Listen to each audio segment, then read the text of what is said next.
நேரத்தை வடிவான முறையிலே திட்டமிடல் செய்து ஒவ்வொரு பாடங்களையும் விருப்புடன் நீங்கள் படிக்க வேண்டும். குறிப்பாக அந்த மொழி வளம் என்று சொல்லப்படுற விஷயம், வாசிப்பு, கிரகிப்பு, எழுத்து பொறிமுறை போன்ற விஷயத்திலையும் கவனத்துல கொண்டு அதை விட ஒவ்வொரு விடயங்களையும் நீங்கள் விரும்பி கற்க வேண்டும் என்பது எங்களுடைய வேண்டுகோள். ரைட்? அப்ப அந்த அடிப்படையில நாங்கள் இன்றைய சுற்றாடல் சார்ந்த செயற்பாடுகள் என்ற முதலாவது கேள்வி தொகுதிக்குள்ள செல்ல போறோம். அந்த அடிப்படையில பாருங்க, முதலாவது கேள்வி, மண்ணை தூர்வையாக்கி மண் வளத்தை கூட்டும் பாட்டாளியின் தோழன் எனப்படும் பிராணி. அப்ப எங்களுக்கு தெரியும் இதுல பாட்டாளி என்று சொல்லல எங்களுக்கு தெரியும் பாட்டாளி என்று சொன்னால் நண்பன் என்ன, தோழன் என்ன, அப்படி என்று சொல்லி அதாவது ஏழைகள் பாட்டாளிகள், அதாவது தொழிலாளர்களைத்தான் கூடுதலாக பாட்டாளி என்று சொல்லி அழைப்பார்கள். அந்த அடிப்படையில இதுல மண்புழு என்பது சரியானபடியாக இருக்க போது, மண்புழு என்பது சரியானபடியாக இருக்கு. ரைட்? அதே மாதிரி இரண்டாவது கேள்வி தொகுதிக்கு போறோம். அதாவது ஜோதகால்வாய் என்று சொல்ல போகிற பொழுது, ஜோதகால்வாயை அமைத்த மன்னன். இதுல ஜோதகால்வாயை இதுல அந்த மாணவர்கள் இதுல ஸ்கிரீன்ல நீங்க எழுத வேண்டாம் பிளீஸ். தயவு செய்து நீங்கள் ஸ்கிரீன்ல நோட் பண்ண வேண்டாம். நாங்க இறுதியாக நீங்கள் செய்த பேப்பர்ல எவ்வளவு புள்ளிகள் எடுத்திருக்கிறீங்கன்னு சொல்லி கணிப்போம். அந்த அடிப்படையில நீங்கள் இதுல ஸ்கிரீன்ல நீங்கள் ஒன்றும் நோட் பண்ண வேண்டாம். ரைட்? அப்ப இதுல ஜோதகால்வாயை அமைத்த மன்னன் என்று சொல்லி உங்கள்ட்ட கேள்வி கேட்டு இருக்குது. அந்த அடிப்படையில இதுல தேவநம்பியதீசன், மகாசேனன், தாதுசேனன் என்று சொல்லி 3 மன்னர்களை குறிப்பிட்டிருக்கிறார்கள். ரைட்? அப்ப இதுல எங்களுக்கு தெரியும் தேவநம்பிய தீசன் என்று சொல்லிக்கல அவன் தீசவாவி என்று சொல்லப்படுற ஒரு வாவி அமைக்கிறான். இது வடமத்திய மாகாணத்தில் இருக்குது. ரைட்? வடமத்திய மாகாணம் அனுராதபுரம் மாவட்டத்திலே இருக்குது. அதே சமயம் மகாசேனன் என்று சொல்லிக்கல மகாசேனன் மின்னேரியா குளத்தை அமைக்கிறான். இதுவும் வடமத்திய மாகாணம். அதே சமயம் புலனறுவை மாவட்டத்தில் இருக்குது. மின்னேரியா குளத்தை அமைத்ததாலே இவனை மின்னேரியா தெய்வம் என்று சொல்லி அழைத்தார்கள் மகாசேனனை. ரைட்? அடுத்த விஷயம் பாருங்க, தாதுசேனன். தாதுசேனன் என்று சொல்லிக்கல எங்களுக்கு தெரியும் ஜோதகால்வாயோட தொடர்புடையவங்க யார் என்று சொன்னால் தாதுசேனன் என்பதுதான் சரியான. இது ஜெயகங்கை என்று சொல்லப்படுற ஒரு நதியில உருவாக்கப்பட்டதுதான் இந்த ஜோதகால்வாய். ஜோதகால்வாயை உருவாக்கியவன் தாதுசேனன் என்பது சரியான விடையாக இருக்கும். ரைட்? இதனுடைய அளவு பாத்தீங்கன்னு சொன்னால் 52 மைல் நீளத்தினை கொண்டிருக்கிற ஜோதகால்வாய் குறிப்பாக கலாவாவில இருந்து திசாவாவி வரை இந்த நீரை எடுத்து செல்வதாக இது உருவாக்கப்பட்டிருக்கு. அப்ப உங்களுடைய நீங்கள் போட்டபடியே ஒரு நீங்க கரெக்ட் பண்ணிக்கொள்ளுங்க. நாங்க இறுதி முடிவில் எத்தனை புள்ளிகள் நீங்க பெற்றிருக்கிறீங்கன்னு சொல்லுது. மூன்றாவது கேள்வியை பார்ப்போம். இதுல எமது முன்னோர்கள் பயன்படுத்திய எனினும் தற்போது எமது பயன்பாட்டில் இருந்து அருகி போயுள்ள பண்டைய பெருமதிமிக்க அம்சம் அல்லாதது. அப்ப கேள்வியில உங்களுக்கு தெரியணும் பிள்ளைகள், அதாவது அறிவுறுத்தல், அறிவித்தல் என்றதை தாண்டி சில தடித்த எழுத்துக்களால சில குறிப்புகள் குறிப்பிடுவார்கள் என்று சொல்லி சொல்லப்பட்டிருக்கு. அப்ப அல்லாத என்று சொல்லிக்கல எங்களுக்கு தெரியும் எமது முன்னோர்கள் பயன்படுத்திய பயன்பாட்டிலிருந்து அருகி போயுள்ள பண்டைய பெருமதி மிக்க. அப்ப பண்டைய பெருமதி மிக்க என்று சொல்லிக்க இதுல பாருங்க அபிசார என்று சொல்லப்படுறது. அப்ப அபிசாத கெம்முறை என்று சொல்லப்படுறது எங்களுக்கு தெரியும் அதுவும் ஒரு இயற்கையோட சம்பந்தப்பட்ட அதாவது பண்டைய ஒரு மருத்துவ முறை சார்ந்த விஷயம்தான் அபிசார கெம்முறை. அதாவது சுதேச வைத்திய முறை என்று சொல்லிக்க அதுவும் கிட்டத்தட்ட இயற்கை மருத்துவத்தோட சம்பந்தப்பட்ட ஒன்றாக காணப்படுகின்றது. அப்ப இதுல நவீன மேற்கத்திய வைத்தியம் என்று சொல்லப்படுற விஷயம்தான் இதுல என்ன சொல்லப்படும் சொன்னால் அல்லாத என்ற விஷயத்துக்குள்ள வரப்போகுது. ரைட்? அடுத்த பாருங்க, பொலித்தீன் பைக்கு பதிலாக பயன்படுத்தக்கூடிய சூழல் நேய பொருள். இப்ப சூழல் நேய பொருள் என்று சொன்னால் சூழலுக்கு தாக்கத்தை ஏற்படுத்தாத, அதே சமயத்துல சூழலோடு சேர்ந்து இயங்கக்கூடிய, உக்கக்கூடிய, அதே சமயம் உக்கலடையக்கூடிய, சூழலுக்கு பாதிப்பை ஏற்படுத்தாத பொருட்கள் எல்லாம் சூழல் நேய பொருட்களாக கருதப்படும். பொலித்தீனுக்கு பதிலாக என்று சொல்லிக்கல கட்டாயம் எங்களுக்கு தெரியும் பிளாஸ்டிக் பையும் பெறாது, ரெஜிகோம் பெட்டியும் பெறாது, பன்புல் கூடை என்பதுதான் இங்கே சரியான விடையாக இருக்கு. ரைட்? அடுத்த விஷயத்தை பாருங்க மாணவர்களே.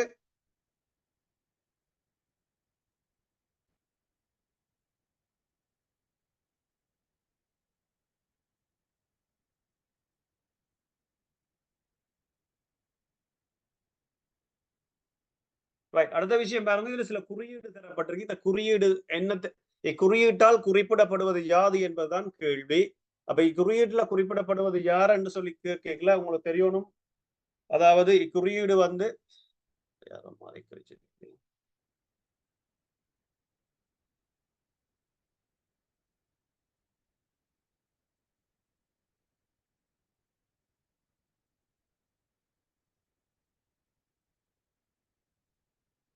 அப்ப இக்குறியீடை பார்த்திருப்பீங்கன்னு சொன்னா பெரும்பாலும் இக்குறியீடு குறிப்பாக வைத்தியசாலைகள் அதை விட போக்குவரத்து தொடர்பாடலோட சம்பந்தப்பட்ட விஷயமாக இது காணப்படுகிறது. பொதுவாக பொது இடங்களில நீங்கள் அரசு திணைக்களங்கள் பொது இடங்கள்ல இந்த குறியீடை நீங்க பெரும்பாலும் பார்த்திருப்பீங்கள். இக்குறியீட்டால குறிப்பிடப்படுவது யார் என்று சொல்லி பார்த்தீங்கன்னு சொன்னால் விசேட தேவையுடையவர்கள் அல்லது மாற்று வலுவுடையவர்கள் அல்லது நாங்கள் பேச்சு வழக்கில் அந்த வலது குறைந்தவர்கள் என்று சொல்லி சொல்றது. ஆனா அதை நாங்கள் பாவிக்கிறது அது கூடாது. அது சொல் பாவிக்கிறீல விசேட தேவையுடையவர் என்பது மிகச் சரியானபடியாக இருக்கு. அதே மாதிரி பாருங்க 6வது கேள்வி, பேருந்துகளில் அதிக சத்தத்துடன் யாராவது பாடல்கள் ஒளிபரப்பினால் அறிவிக்க வேண்டிய இலக்கம் என்று சொல்லி ஒன்று கேட்டு. அப்ப எங்களுக்கு தெரியும் இதுல குறிப்பிடப்பட்டுள்ள இலக்கங்கள் ஒவ்வொன்றும் சிறிய, அதாவது 4 டிஜிட்லயோ அல்லது 3 டிஜிட்ல அவசர தொலைபேசி இலக்கங்கள் எங்களுக்கு அறிமுகப்படுத்தி இருக்குது. கட்டாயம் சிறுவர்களாகிய நீங்கள் அறிந்திருக்க வேண்டும். அந்த அடிப்படையில் 1919 என்று சொல்லிக்கல அது அரச தகவல் திணைக்களம் தொடர்பான விஷயமாக இருக்கும். அரச தகவல் திணைக்களத்துல ஏதாவது உங்களுக்கு அரசாங்கம் தொடர்பான தகவல்களை பெற்றுக் கொள்வதற்கு முதலாவது விடைய நீங்க பாக்குறீங்க. 1919 என்பது அரசு தகவல் திணைக்களம் தொடர்பானது. 2வது விஷயம் பாருங்க 1969. உண்மையிலேயே 1969 என்பது அதிவேக நெடுஞ்சாலைகள் ஏதாவது உங்களுக்கு ஆபத்தோ அல்லது ஏதாவது உதவி தேவைப்படுகின்ற பொழுது, அதிவேக நெடுஞ்சாலை நீங்க சென்று கொண்டிருக்கின்ற பொழுது உங்களுக்கு ஏதாவது உதவி தேவைப்பட்டால் நீங்கள் கட்டாயம் 1969 அணுகலாம். அப்ப இதுல நேரடியாக விடை வருகிறது எங்களுக்கு 1952 என்பதுதான் சரியான விடையாக இருக்கும். பேருந்துகளில் அதிக சத்தத்துடன் யாராவது பாடல்கள் எழுப்பினால் அறிவிக்க வேண்டிய இலக்கம். அடுத்த கேள்வியை பாருங்க, தற்போது பாவனையில் உள்ள அதிவேக பாதைகளினுடைய எண்ணிக்கை கேட்டிருக்கிறார். ரைட். அப்ப தற்போது பாவனையில் உள்ள அதிவேக பாதைகளுடைய எண்ணிக்கை என்று சொல்லி சொல்லிக்கல மேடம் இருக்கிறீங்களா? நிஷாரா மேடம்?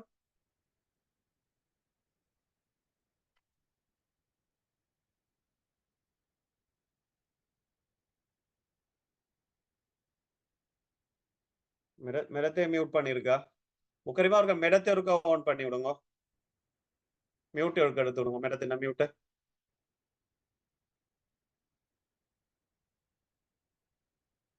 முக்கரிமா மெடத்தின மியூட் இருக்க எடுத்து விடுங்க. மெடத்தின மியூட். நான் கொடுத்துக்கிறேன் சார்.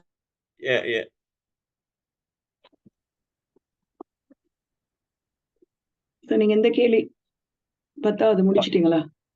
இதுல நீங்கள் இதுல இருந்து தொடருங்க மேடம். இதண்டா 7வது கேள்வியில இருந்து கொண்டு போங்க மேடம். 7வது வினால இருந்து. தற்போது பாவனையில் உள்ள அதிவேக பாதை. ரைட். தற்போது பாவனையில் உள்ள அதிவேக பாதை. அதிவேக பாதை என்பது இலங்கையில போக்குவரத்துல வந்த ஒரு மிக முன்னேற்றகரமான அமைப்பு. அந்த வகையில இலங்கையில அதிவேக பாதைகள் 6 காண ஏற்பாடுகள் இருந்தாலும் பாவனையில் உள்ள பாதைகள் 3 பாதைகள் தான். பொதுவாக அதிவேக பாதைகள் இ என்ற ஆங்கில எழுத்தால தான் குறிக்கப்படும். அந்த வகையில் இலங்கையில உள்ள பாவனையில் உள்ள 3 அதிவேக பாதைகளும் உங்களுக்கு தெரியும். முதல் அதிவேக பாதை தெற்கு அதிவேக பாதை, 2வது அதிவேக பாதை கொழும்பு சுற்றுவட்டத்துல கொழும்புக்குள்ளேயே அந்த ஒரு அதிவேக பாதை ஒன்று இருக்கிற. அதே நேரம் 3வது அதிவேக பாதை கொழும்பு கட்டுநாயக்கா நீர்கொழும்புக்கான ஒரு அதிவேக பாதை. இந்த வகையில பாவனையில் உள்ள அதிவேக பாதைகள் 3. அதே நேரம் இந்த அதிவேக பாதைகள்ல 8வது வினாவோடையும் சம்பந்தப்படுத்தி நான் இதை கதைக்கிறேன். அதிவேக பாதையில விபத்து அதிவேக பாதையில விபத்து ஏற்பட்டால் அறிவிக்க வேண்டிய ஒரு இலக்கம் உங்களுக்கு தெரியும். நிறைய நாங்க ஹாட்லைன் நம்பர்ஸ், அதாவது இந்த நம்பர்ஸ் 24 மணி நேரமும் இயக்கத்தில் உள்ள நம்பர்கள் தான். அவசர தேவைகளுக்காக தரப்பட்டுள்ள நம்பர். இதுல உங்களுக்கு அதிவேக பாதையில விபத்து ஏற்பட்டால் நாங்கள் அறிவிக்க வேண்டிய இலக்கம் 1969, 1969. அதே நேரம் இங்குள்ள 3 விடைகளுக்குமான விளக்கங்களை நான் கூறுகின்றேன். 119 உங்களுக்கு தெரியும். அவசரமாக போலீஸுக்கு ஏதாவது ஒரு எங்களுக்கு ஏற்படக்கூடிய ஒரு பிரச்சனை சம்பந்தமாக சொல்றதுக்காகத்தான் அந்த 119 இலக்கம். அதே நேரம் 1948 போதைப் பொருள் சம்பந்தமான எந்த தகவலையும், போதைப் பொருள் விற்பனையோ போதைப் பொருள் விற்கிறவர்களால் ஏற்படுற அச்சுறுத்தலோ அல்லது யாரையாவது அப்படி ஒரு வியாபாரியோ நாங்க அரசாங்கத்துக்கு ரகசியமான முறையில் அறிவிக்கிறோம்னாலும் இந்த நம்பரை பாவிக்கலாம் 1948. அப்ப அந்த வினாவுக்குரிய விடை அதிவேக பாதையில விபத்து ஏற்படின் அறிவிக்க வேண்டிய இலக்கம் 1969. இது பரீட்சைக்கு வந்த வினா. ஆகவே நீங்க நினைவில் வைத்துக் கொள்ளணும். அதே நேரம் இன்னொரு விடயத்தை நான் குறிப்பிட்டுக் கொள்றேன். இந்த அதிவேக பாதையில பயணம் செய்ய முடியாத வாகனங்களும் இருக்கு. அதிவேக பாதையில முச்சக்கர வண்டிக்கு பயணம் செய்ய முடியாது, துய்சக்கர வண்டிக்கும் பயணம் செய்ய முடியாது, மோட்டார் சைக்கிளுக்கும் பயணம் செய்ய முடியாது. இதே நேரம் பாதசாரிகளும் அதிவேக பாதையில பயணம் செய்ய முடியாது. பயணம் செய்தால் தண்டமாக 5000 ரூபாய் என்ற அளவுக்கு அந்த அவங்களுக்கு தண்ட பணம் செலுத்தணும். அடுத்த வினாவுக்கு போவோம். நாங்க 9வது வினா, படவழி தொடர்பாடலுக்கான உதாரணமாக குறியீடுகள் அல்லது சைகை முறையில எத்தனையோ வகையில நாங்க தொடர்பாடல மேற்கொள்றோம். தொடர்பாடல் ஊடகங்களா பயன்படும். இங்கு தரப்பட்ட இந்த 3 படத்தையும் பார்க்கிற நேரம் உங்களுக்கு தெரியும், தொலைபேசி வசதி என்ற அந்த ஒரு ரிசீவருடைய குறியீடு இருக்கு. அடுத்தது ஒரு மேலம் ஒரு பூ. ஆகவே படவழி தொடர்பாடலுக்கான ஒரு உதாரணமாக நாங்க இங்க எடுக்கக்கூடியது முதலாவது உள்ள இந்த தொலைபேசியுடைய ரிசீவருடைய படம், முதலாவது படம். 10வது வினாவை பார்ப்போம். நாங்க E01 எனும் அதிவேக பாதை, இப்பதான் நான் உங்களுக்கு ஏற்கனவே அறிவித்தபடி அந்த அதிவேக பாதை தெற்கு அதிவேக பாதை.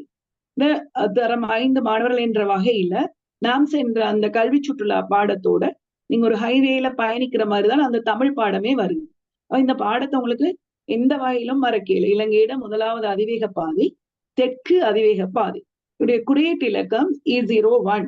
நேரம் இங்க தரப்பட்டுள்ள அமைப்பதற்காக திட்டமிடப்பட்ட ஓரளவு அமைத்துள்ள கண்டிக்கான அதிவேக பாதை E05. ருவான்புர அதிவேக பாதை E06.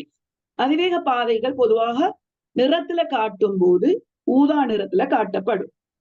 11வது வினாவுக்கு போவோம். நாங்க இலங்கைக்கு விஜயம் செய்த துறைமுகம். இலங்கையோட அரசாட்சியில அரசர்களுடைய வரலாறு பற்றி பார்க்கிற நேரம் இந்தியாவிலிருந்து வந்த ஒரு அரசன் தான் விஜயன். அதாவது தந்தையால துரத்தப்பட்ட ஒருவன். மேலே அவருக்கு கொடுக்கப்பட்ட ஒரு தண்டனையில நாடு கடத்தப்பட்டு தான் புயல்ல மாட்டித்தான் இலங்கைக்கு வந்து சேர்றார்.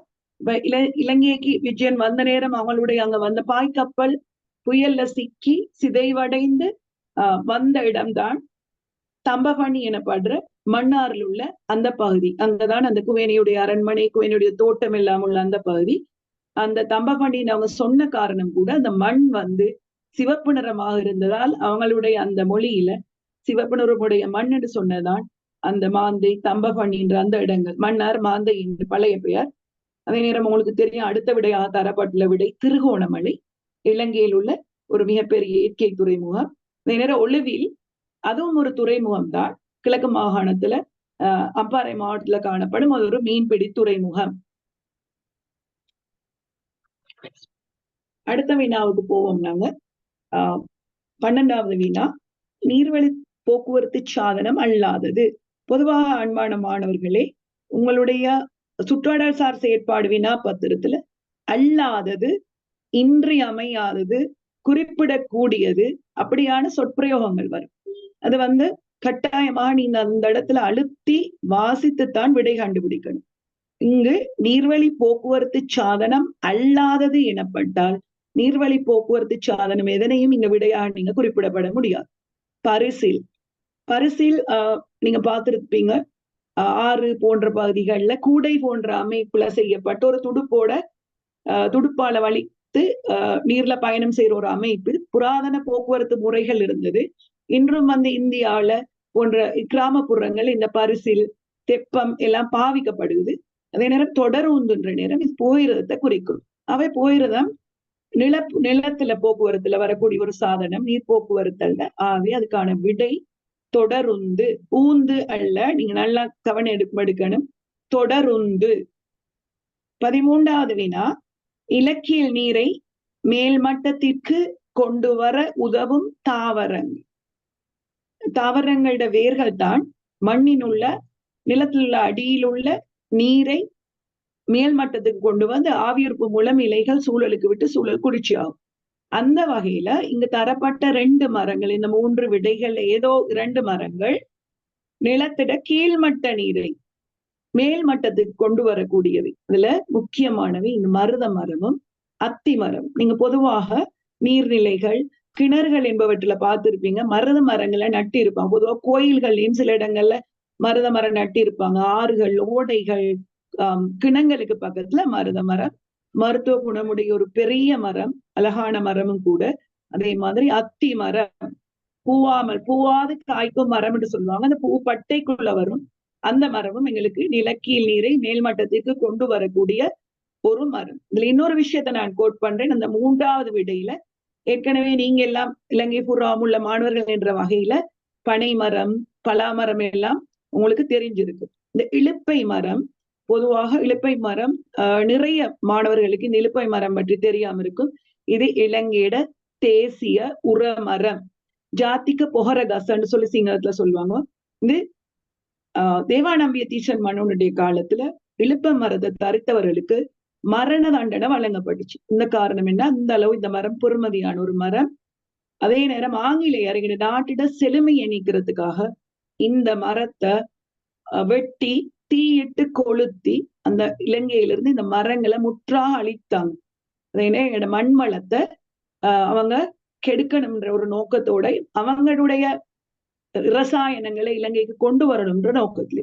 அவை அந்த விடயத்தை நான் இங்க உங்களுக்கு மேலதிகமாக சொல்லித்தாரேன். இலுப்பை என்பது இந்த நாட்டுல ஒரு மிகப்பெரிய சொத்து. இன்னொரு முக்கியமான விஷயம், ஒரு இலுப்ப மரத்தை பொதுவா இலுப்ப மரத்துல காய்களை வௌவால்கள் உணவாக உட்கொள்ளும். வௌவால் அந்த தெண்டு கழிக்கின்ற அந்த கழிவு எச்சத்துல ஒரு தீப்பெட்டி அளவு நாங்க எடுத்தோம்னா அது ஒரு 3 கிலோ யூரியான்ற ரசாயன பசலைக்கு சமமாக அமையும். ஒரு ஏக்கர் வயல் பரப்புக்கு கூட ஒரு இலுப்பை மரம் இருந்தா அந்த மரத்திலிருந்து வரக்கூடிய கழிவுகள், இலைகள் எல்லாமே அந்த பயிற்சிக்கு போதுமாக இருக்கும் என்று தாவரவியல் ஆராய்ச்சியாளர்கள் சொல்றாங்க. ஆகவே முக்கியமான ஒரு மரம். 14வது வினாவுக்கு போகும். கணனிக்கூட தொகுதியில் காணப்படாதது. பாடசாலையை பொறுத்தளவுல பிள்ளைகள் நீங்க பொதுவாக தரம் 5லயும் படித்திருக்கிற 3லயும் இருக்கிற பாடசாலையில் உள்ள முக்கிய இடம். அந்த வகையில பாடசாலையில கணனிக்கூடம், விளையாட்டு அறை, விவசாய அறை, மனையியல் கூடம், அப்படியாக நாங்க சமய அனுஷ்டானங்களை மேற்கொள்ளக்கூடிய சமய அறை, அப்படி பலதும் காணப்படலாம். ஆகவே அப்ப நீங்க தரம் 3ல படித்த விடயம், 4ல படித்த விடயம், 5ல படித்த விடயங்களை வைத்து நோக்குற நேரம் ஒவ்வொரு இடத்திலையும் வைக்கப்பட வேண்டிய பொருட்கள் பற்றி உங்களுக்கு தெரிந்திருக்கணும். அந்த வகையில கணனிக்கூடம் என்ற நேரம் கம்ப்யூட்டரோட சம்பந்தப்பட்ட விடயங்கள் தான் அங்க காணப்படும். இங்க தரப்பட்ட 3 விடைகள் ஒன்றும் பல்லூடக தொகுதி. பல்லூடகம் என்று சொல்ற நேரம் அது மல்டிமீடியாவை குறிக்கும். மல்டிமீடியான்றது உங்களுக்கு தெரியும், உங்களோட ஸ்கூல்ல அந்த ஸ்கிரீனோட உங்களோட நீங்க பாக்குற வீடியோஸ் சரி, ஆடியோ சரி எல்லாத்தையும் பெருப்பித்து காட்டக்கூடிய வினாபத்திரங்கள் எல்லாம் ஸ்கூல்ல யூஸ் பண்ணுவாங்க. பல்லூடக தொகுதி. நேரம் சுட்டின்றது நாங்க கணினியில யூஸ் பண்ற மவுஸை குறிக்குது. 2வது விடை இல்லம் கூறு. இல்லம் கூறுன்றது அதாவது சுரங்க தொழில மாணிக்கக்கல் தோண்டும் போது மண் மாதிரியை பரீட்சிப்பதற்காக எடுக்கக்கூடிய ஒரு நீண்ட குழாய் வடிவிலான ஒரு உலோகத்தாலான ஒரு தடி. ஆகவே அது உண்மையிலே பாடசாலை தொகுதிக்குள்ள தேவைப்படாத ஒன்று. ஆகவே கணனி கூட தொகுதியில் காணப்படாதது இல்லம் கூறு. 13வது வினா, இயந்திர படகை இயக்க தேவைப்படும் எரிபொருள் என்ற நேரம் இங்க பொதுவாக டீசல், மண்ணெண்ணெய், பெட்ரோல் 3 விடைகள் தரப்பட்டாலும் நாட்டுடைய பொருளாதார நிலைமையை கருத்தில் கொண்டு கடல்ல பயணம் செய்யற மீனவர்களுடைய பொருளாதார நிலைமைகள் உங்களுக்கு தெரியுமாவே பொதுவாக இலங்கையில டீசல் பெரிய ட்ரோல போர்டுகளுக்கு எல்லாம் பயன்படுத்தினால் பொதுவாக மண்ணெண்ணெய் தான் கூடுதலாக படகை இயக்குவதற்காக பயன்படுத்துவாங்க. உங்களுக்கு தெரியும், பெட்ரோல் நீங்க படிச்சிருப்பீங்க எந்தெந்த வாகனங்களுக்கு பெட்ரோல், நேரம் விமானம் உண்டு அதுக்கு சூப்பர் பெட்ரோல் போகும். அப்படியான அந்த விடயங்கள் தரம் 5ல நாம் பயன்படுத்துவையோடு சக்தி பயன்பாட்டுல நீங்க படிச்சிருப்பீங்க. 16வது வினா, நெற்றுக்கள் மட்டும் கொண்ட தொகுதி. உண்மையிலே இந்த நெற்றுக்கள் என்பதை பற்றி ஒரு தெளிவான விளக்கம் மாணவர்களுக்கு தேவை. முற்றிய காய், முற்றி பழுத்த காய் அறைகளாக பிரிக்கக்கூடிய வகையில் காணப்பட்டா அது நெற்றுக்கள். பொதுவாக அவரை குடும்பத்தை சேர்ந்த எல்லா காய்களுமே, முற்றிய காய்களுமே நெற்றுக்களுள்ள அடங்கும். அதாவது வெண்டியை நீங்க யோசிச்சு பாருங்க, வெண்டியைக்கெல்லாம் அவரை, போஞ்சி, காராமணி பயறு. காராமணி பயறு என்ற நேரம் கவுப்பியை குறிக்கிறது. எள்ளு, அப்படியான எல்லா விடயங்களும், பயற்றை, பயறு, எல்லாமே காய்ந்தது பிறகு அந்த காயை நீங்க அதுல நுனியில பிடித்து அழுத்துறது மூலமாக அது வேறு வேறு அறைகளாக பிரியும். வித்துக்கள் அதுல இருந்து சிதறும். இதைத்தான் நெற்று என்று சொல்றேன். ஆகவே நெற்றுக்களை பத்தி அண்மை காலங்கள்ல 2 முறை புலமை பரிசில் பரீட்சைக்கு வந்திருக்கு. ஆகவே நீங்க ஞாபகம் வச்சுக்கொள்ளணும் இதெல்லாம் நெற்றுக்கள் என்பதை. அதே நேரம் இங்கு தரப்பட்ட மஞ்சாடி, பலா, சோளம் நீங்க படிச்சிருப்பீங்க. வித்துக்களை காய்களா, பொத்திகளா, நெற்றுக்களா. இப்ப பொத்தி என்ற விடயத்தை நான் இங்க இல்லாவிட்டாலும், வினாவாக இல்லாவிட்டாலும் உங்களுக்கு சொல்லணும். அந்த பயன்பெறக்கூடிய பகுதி அது வித்தா இருக்கலாம், ஏதாவது இருக்கலாம். நிறைய மடல்களால சூழப்பட்டிருந்தா அது பொத்தி. நாங்க சோள பொத்தின்னு சொல்வோமே. ரைட், அடுத்த வினாவுக்கு போவோம். 17வது வினா, தாவரத்தில் ஒளித்தொகுப்பு செய்வது. ஒளித்தொகுப்பு என்ற இந்த வேர்ட் டேர்ம் நீங்க விளங்கிக் கொள்ளணும். உணவு தயாரிக்கும் செயல்முறை. அந்த இடத்துல நோட் பண்ணிக்கொள்ளுங்க பிள்ளைகள். ஒளித்தொகுப்பு என்பது உணவு தயாரிக்கும் செயல்முறை. தாவரத்துல உணவு தயாரிப்பதன் மூலமாக தாவரங்கள் உள்ள நாங்க காய்களை, சில நேரங்களில் இலைகள் அழைக்கலாம், தண்டுகள் அழைக்கலாம், நாங்க உணவாக உட்கொள்ளும். அப்ப ஒளித்தொகுப்பு என்பது சூரிய ஒளி உள்ள போது தாவரத்துடைய இலையில் உள்ள பச்சையம் நீரையும் கார்பன் ஆக்சைடையும் பயன்படுத்தி மாப்பொருளை உருவாக்குறது. இதெல்லாம் பெரிய விஷயங்கள். உங்களுக்கு நீங்க பெரிய வகுப்புல படிப்பீங்க. ஆனா உணவு தயாரிக்கின்ற ஒரு செயற்பாடு நடக்குது. மரவள்ளி இலையில தயாரிக்கப்படுற உணவு அதுல கிழங்காக சேகரிக்கப்படும்.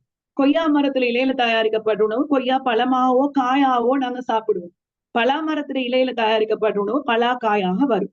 இப்படி உணவு தயாரிக்கிற செயற்பாடு செய்யற அந்த தொழில் கூடம், அந்த இடம் தாவரத்திட இலை. 18வது வினா, சர்க்கரை சாதம் தயாரிப்பில் பயன்படும். சர்க்கரை சாதம் என்ற நேரம் உங்களுக்கு தெரியும். பொதுவாக அரிசியோட பயறு கலந்து அது நாங்க பொதுவாக முஸ்லீம்கள் கிச்சடின்னு சொல்லுவாங்க. அப்படியாக ஒவ்வொரு பகுதிக்கு ஏற்ற மாதிரி, ஒரு பிரதேசத்துக்கு ஏற்ற மாதிரி நீங்க வேறு வேறு பெயர்களை இதுக்கு சொல்வீங்க. இதுல சர்க்கரையோட அரிசி, பயறு, தேங்காய்பால், அதே நேரம் சில நேரங்கள்ல வற்றல், முந்திரி வற்றல், அடுத்தது கஜு, அப்படியான கஜுட சீட்ஸ் அதெல்லாம் போட்டு சுவையாக சமைக்கிறது ஒன்றுதான். ஆகவே சர்க்கரை சாதம் தயாரிப்புல பயன்படுவது அரிசியும் பயரும். அடுத்ததா ஒரு இலச்சினை தரப்பட்டிருக்குது மாணவர்களே. 19வது வினா, இந்த இலச்சினை குறிப்பது போலீஸ் திணைக்களம், இலங்கை மின்சார சபை, டெலிகாம். இது போலீஸ் திணைக்களம். எங்களோட முப்படைகள்ல உங்களுக்கு தெரியும். அதுல ஒரு போலீஸ் திணைக்களத்துடைய இதுல நீங்க இலகுவாக இந்த அடையாளத்தை ஞாபகம் வைத்துக் கொள்ள, மத்தியில ஒரு தும்பிக்கையை ஏந்தி ஒரு யானையிட படம் உங்களுக்கு காட்டப்பட்டிருக்குது. ஆகவே இது போலீஸ் திணைக்களத்தை குறிக்கும். அவ்வாறே இலங்கை மின்சார சபையுடைய சின்னமும் உங்களுக்கு தெரியும். அதுல நீங்க கன்ஃபியூஸ் ஆகிற இடம் ஒன்று வரும். இலங்கையோட மின்சார சபையும் அடுத்தது மின் விநியோகிக்கும் இடம் டிரான்ஸ்பார்மர்ஸ் குறியீட்டையும் நீங்க தெளிவாக விளங்கிக் கொள்ளணும். மின் விநியோகிக்கும் இடத்துல கம்பிகள் காட்டப்பட்டிருக்கும் என்ற, அதே நேரம் மின்சார சபையில சூரியன் போன்று அந்த கதிர் மாதிரி காட்டப்பட்டிருக்கும். அதுதான் மின்சார சபையிட குறியீடு.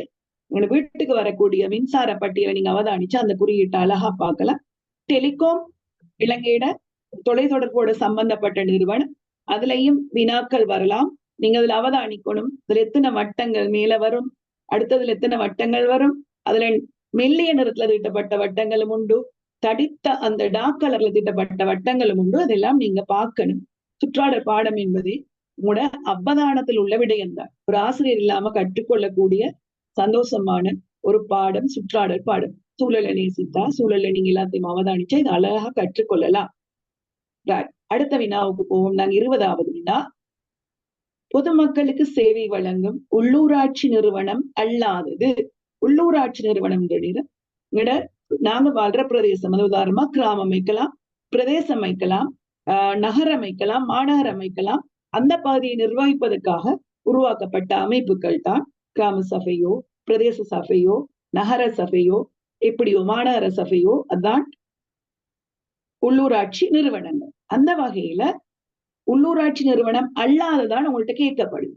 அல்லாதது வார நேரம் இங்க மாவட்ட செயலம் அரசாங்கத்துடைய வேலைகளை மக்களுக்கு கொண்டு வருவதற்காக அமைக்கப்பட்ட இடம்தான் இந்த மாவட்ட செயலகம். அரசாங்க அதிபர் ஒன்று பொறுப்பாக இருப்பாரு. அதுதான் பொதுமக்களுக்கு சேவை வழங்கும் உள்ளூராட்சி நிறுவனம் அல்லாதது என்ற விடைக்கு மாவட்ட செயலகம் வரும். அடுத்ததாக நாங்க 21வது வினாவை பார்ப்போம். மேடம், இதுல 21வது கேள்வியில இருந்து நான் கொண்டு போறேன், கொஞ்சம் நீங்க சரி. கொடுங்க. ரைட். அப்ப மாணவர்களை இதுல நாங்கள் விரிவுரை முறையில கொண்டு போறோம். 100 கேள்வி 2 மணித்தியாலம். இதனால உங்களோட கலந்தாலோசிக்கலாம் இருக்குது. மேலதிகமாக நாங்கள் அடுத்தடுத்த செயலமர்வுல உங்களோட கலந்தாலோசிச்சு உங்களுடைய விடைகள் உங்களுடைய விளக்கங்களை கேட்டு செய்யக்கூடிய மாதிரி செயலமர்வுகளை ஒழுங்கு செய்வதற்கு திட்டமிட்டுள்ளோம். அந்த அடிப்படையில இந்த செயலமர்வு 2 மணித்தியாலங்கள் ஒரு விரிவுரை போய்கொண்டிருக்கும். அந்த அடிப்படையில நீங்கள் பக்கத்துல ஒரு கொப்பியோ அல்லது நோட் பண்ணதுக்குரிய நோட் புக் கொண்டு வச்சு மேலதிக விளக்கங்களை நோட் எடுத்துக்கொள்ளுங்க. அந்த அடிப்படையில 21வது கேள்விக்கு போறோம். மொனராவில கெப்பட்டிபொல திசாவையினுடைய தாயின் பெயர். உங்களுக்கு தெரியும், இலங்கையினுடைய தேசிய வீரர்கள் என்ற விஷயத்துக்குள்ள நீங்க படிக்கல, மொனராவில கெப்பட்டிபொல திசாவை பற்றி படிச்சிருப்பீங்க. அந்த அடிப்படையில இதுல முதலாவது விடை தான் சரியான விடையாக இருக்க போது தெல்வெல எத்தனஹாமி என்று சொல்லப்படுற தான் இலங்கையினுடைய மொனராவில கெப்பட்டிபொல திசாவையினுடைய தாயாராக இருப்பார். இதுல 2வது விட அருளாதேவியை பற்றியும் நீங்கள் அறிஞ்சிட்டு போகணும். இவ முதலாவது இலங்கையினுடைய அரசியாகவும் அதே சமயம் மொனராவில கெப்பட்டிபொல திசாவையினுடைய சகோதரியாகவும் காணப்படுபவர் தான் இந்த அனுலாதேவியாக இருக்க போறார். ரைட். அந்த அடிப்படையில் 22வது கேள்விக்கு போறோம். சிவனொளிபாத மலையிலிருந்து ஊற்றெடுத்து நதி அல்லாதது. இங்கேயும் நீங்கள் டிரெக்டா கேள்வி, நீங்க சின்ன பிள்ளைகள் தானே, டக்குன்னு கேள்வியை வாசிப்பீங்க. சிவனொளி பாதையிலிருந்து ஊற்றெடுக்கும் நதி, அங்க அல்லாததை கவனத்துல கொள்வது இல்லை. பெரும்பாலான மாணவர்கள் வடிவாக கவனமாக ஊர்ந்து கவனிச்சு என்ன சொல்லி இருக்கணும், அல்லாததுதான் நீங்க கேட்டிருக்கணும். ரைட். அந்த அடிப்படையில சிவனொளி பாதமலையில் இருந்து ஊற்றெடுக்கும் நதி அல்லாதது முதலாவது விடை என்கங்கை என்பது சரியான விடையாக இருக்கும். ரைட். அடுத்த கேள்விக்கு போறோம். 23வது கேள்வி இலங்கையின் உயரமான நீர்வீழ்ச்சியும் செயற்கை நீர்வீழ்ச்சியும். அப்ப உங்களுக்கு தெரியும், உயரமானதாயம் இருக்கணும், செயற்கை என்று சொல்லிக்கல, அதாவது இயற்கை இல்லாமல் மாநிலர்களால உருவாக்கப்பட்ட விஷயம் தான் செயற்கையான விஷயம். அதாவது இது செயற்கையாக உருவாக்கப்பட்ட நீர்வீழ்ச்சியாக இருக்கும். உயரமான நீர்வீழ்ச்சியும் செயற்கையான நீர்வீழ்ச்சியும் சொல்லிக்கல உங்களுக்கு தெரியும். 23வது விடை 2வது விடை சரியான விடையாக அமையும். பம்பரகந்த விக்டோரியாவாக இருக்கு. ரைட். அதே மாதிரி பாருங்க, 24வது கேள்விக்கு போறோம். 24வது கேள்வி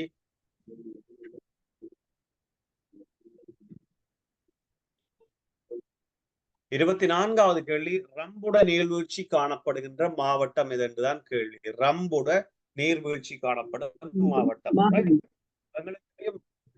ரம்புட நீர்வீழ்ச்சி மத்திய மாகாணத்தில காணப்படுது. ரம்புட நீர்வீழ்ச்சி மத்திய மாகாணத்தில காணப்படுது.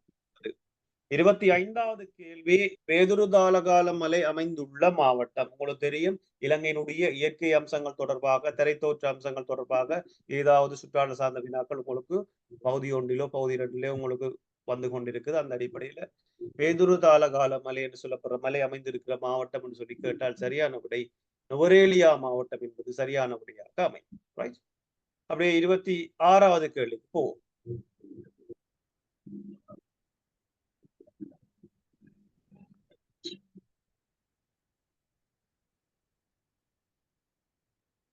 சரி, இப்ப இதுல கேள்வியில ஒரு சின்ன மயக்கம் இருக்குது. அதுல நாங்கள் ஒரு விஷயத்தை அதுல சேர்த்து கொள்ளணும்.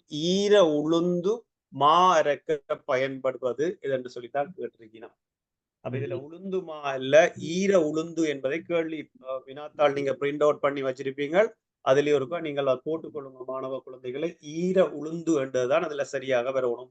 அப்ப அதாவது நாங்கள் பேச்சு வழக்குல சொல்லிக்க ஊற வைத்த உளுந்து ஊற வைத்துதான் நம்ம உங்களுக்கு தோசையோ இல்லை ஏதாவது நம்ம அவங்களுக்கு மேக் பண்ணி தர போறான்னு சொன்னா, இட்லியோ தோசையோ மேக் பண்ணி தரோம், உளுந்து ஊற வச்சுதான் செய்து தருவா.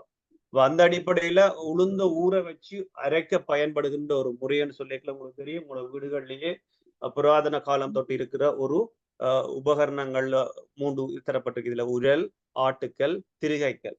அவங்களுக்கு தெரியும், பெரும்பாலும் ஈர உளுந்தோ சரி, அதாவது ஊற வைக்கப்பட்ட தானியங்கள் பெரும்பாலும் அரைக்கப்படுவது எதிலேன்னு சொன்னா பிள்ளைகள் பாத்தீங்கன்னு சொன்னால் ஆட்டுக்கல் என்பதுதான் சரியான விடையாக இருக்கும். இதுல ஆட்டுக்கல் என்பது. ஆனால் இன்றைய நவீன விஞ்ஞான தொழில்நுட்ப காலகட்டங்கள்ல மாணவ குழந்தைகளே இந்த உரல், ஆட்டுக்கல், திரிகைக்கல்லுடைய பயன்பாடு அருகி போய் கொண்டு இருக்குது. ரைட். அது குறிப்பிட்ட சில காலத்துக்கு முன் இருந்தது. இப்ப அது பாவனையில் மிக குறைந்து செல்லுது. சில இடங்கள்ல தான் மட்டும் பயன்படுவது. அதர்வைஸ் பாத்தீங்கன்னு சொன்னால் நாங்கள் இப்ப எங்கள் அருகில் உள்ள மில்லில் தான் அரைக்கிறோம். ரைட். அந்த அடிப்படையில இலங்கைக்கு உரித்தான நகர் உயிர் அல்லாதது. ரைட்.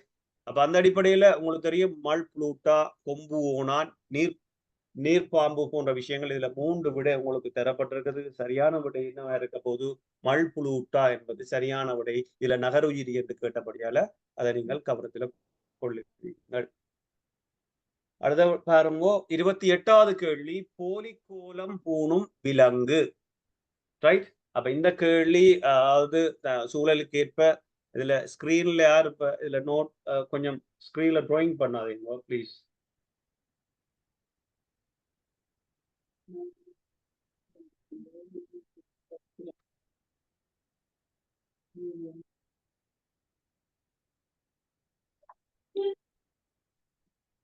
ரைட். அப்ப சூழலுக்கு ஏற்ப நிறத்தை மாற்றிக்கொள்ளுகின்ற பிராணி அல்லது போலி கோலம் கொள்ளும் பூணும் விலங்கு என்று சொல்லி 2 வகையான கேள்வி வரும். அப்ப இதுல இருந்தே உங்களுக்கு கூட தெரியுது நேரடியாக அச்சோந்தி என்பது சரியான விடையாக இருக்கும். ரைட். அதே மாதிரி கண்டல் நிலத்தில் நன்கு வளரும் தாவரம். கண்டல் நிலம் என்று சொல்லிக்க உங்களுக்கு தெரியும் கடற்கரையோரம் சார்ந்த நீர் நிலங்கள், சதுப்பு நிலங்கள் என்று சொல்லி அழைக்கப்படுகிறது. சில இது சுற்றாடல் சார்ந்த செயற்பாடுகள்ல பெரும்பாலான விஷயம் நீங்கள் ஒரு 6ஆம் ஆண்டு 7ஆம் ஆண்டுல விஞ்ஞானம், புவியியல் போன்ற பாடங்கள்ல வர விஷயங்கள் பெரும்பாலும் அடிப்படை விஷயங்கள் உங்களுக்கு இப்ப கிரேட் 5 4ல 3 4 5ல உள்ளடக்கப்பட்டிருக்கும் என்பது முக்கியமான விஷயம். அதே மாதிரி ஏற்கனவே இந்த விஜயனும் 700 தோழர்களும் வருகை சம்பந்தமாக மேடம் உங்களுக்கு சொல்லி இருந்தா அதையும் நீங்கள் பிறகு வரலாறு என்ற பாடத்துல வடிவான முறையிலே தெளிவாக நீங்க படிப்பீங்க. ரைட். அப்ப இதுல போலிக்கோலம் கொள்வது பார்த்த கண்டல் நிலத்தில் நன்கு வளரும் தாவரம் 29வது கேள்வி. எங்களுக்கு தெரியும் கண்டல் நிலம் என்று சொன்னா சொல்லியிருக்கிறேன். அதாவது நீரேந்த பிரதேசங்கள், அதாவது கடற்கரையோரம் சார்ந்த பிரதேசங்கள். இந்த பிரதேசங்கள்ல கூடுதலாக வளரக்கூடியது கிண்ணை என்பது சரியானபடியாக இருக்கும். கிண்ணை என்பது சரியானபடியாக இருக்கும்.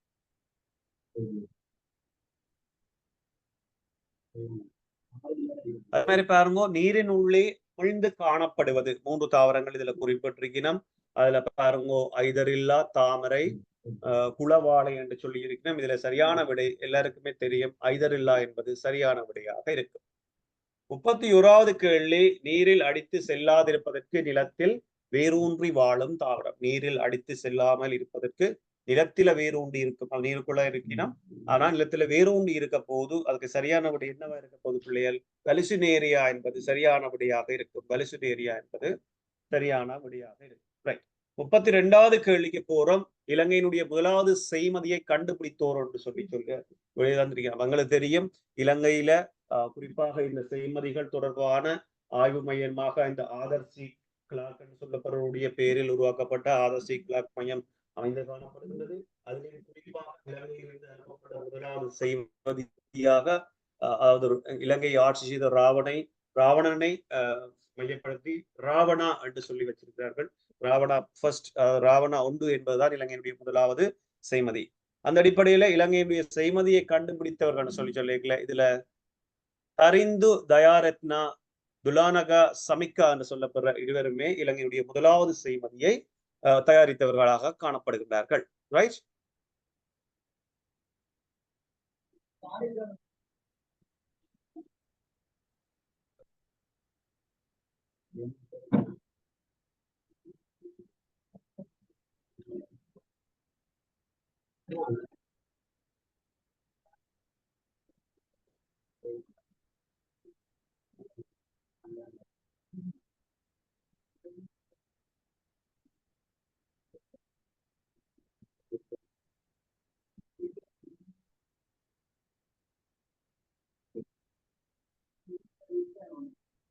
அடுத்த விஷயம் பாருங்க, எனது உள அமைதியை எனது வீட்டாருக்கும் என்னால் பகிர்ந்தளிக்க முடியும்.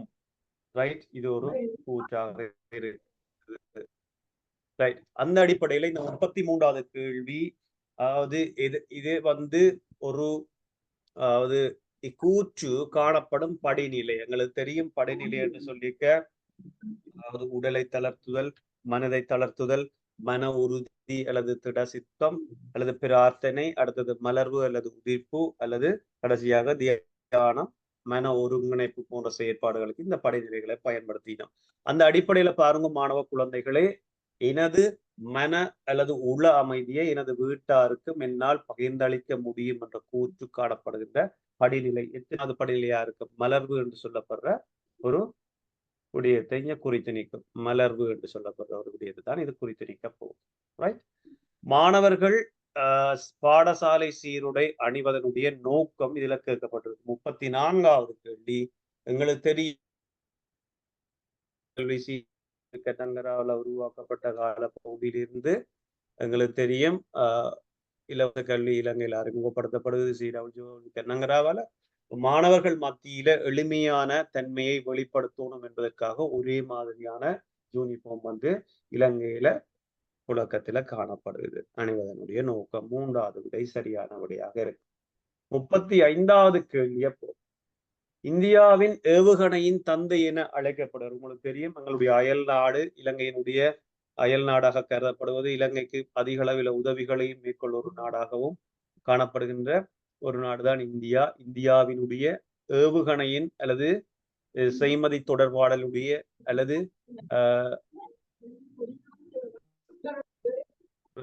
செய்மதி தொடர்பாடல்கள் ஏவுகணைகள் போன்றவற்றினுடைய தந்தை என்று சொல்லி அழைக்கப்படுபவர் ஆராயிருப்பார். 2வது விடை அப்துல் கலாம் என்பது சரியான விடையாக இருக்கு. APJ அப்துல் கலாம் என்பது சரியான விடையாக இருக்கு மாணவர்களே.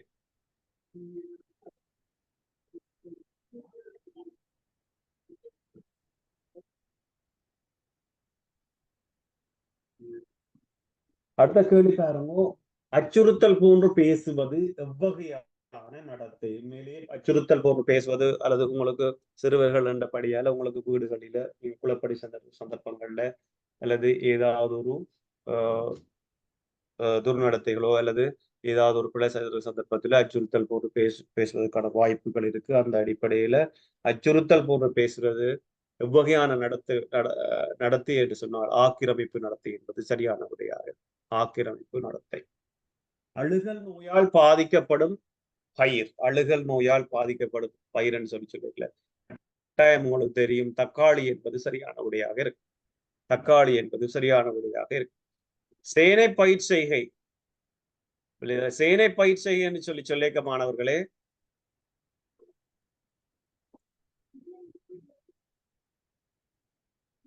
சேனை பயிர்களை என்று சொல்லிக்கல உங்களுக்கு தெரியும். காடுகளை அழித்து அதை எரித்து அதில் வரும் சாம்பலை பகலையாக கொண்டு செய்வதால் சேனை பயிர் செய்கை. இதுல அது ஒரு பண்டைய கால ஒரு பயிர் செய்கை நடவடிக்கையாக காணப்படுகிறது. இன்றும் குறிப்பாக சில காடுகளை அண்டிய பகுதிகளில் இந்த சேனை பயிற்சியை மேற்கொள்ளப்படுவதாக காணப்படுகின்றது. அந்த அடிப்படையில சேனை பயிற்சியை பாதுகாக்க அமைப்பது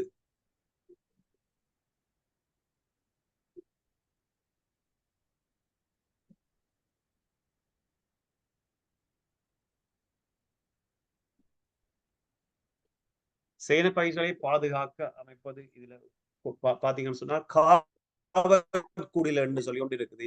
இரவில மக்கள் போய் தங்களுடைய பயிர்களை பாதுகாப்பதற்காக காவல்குடியில் அமைத்து ஒரு கொட்டகை மாதிரி அமைத்து அல்லது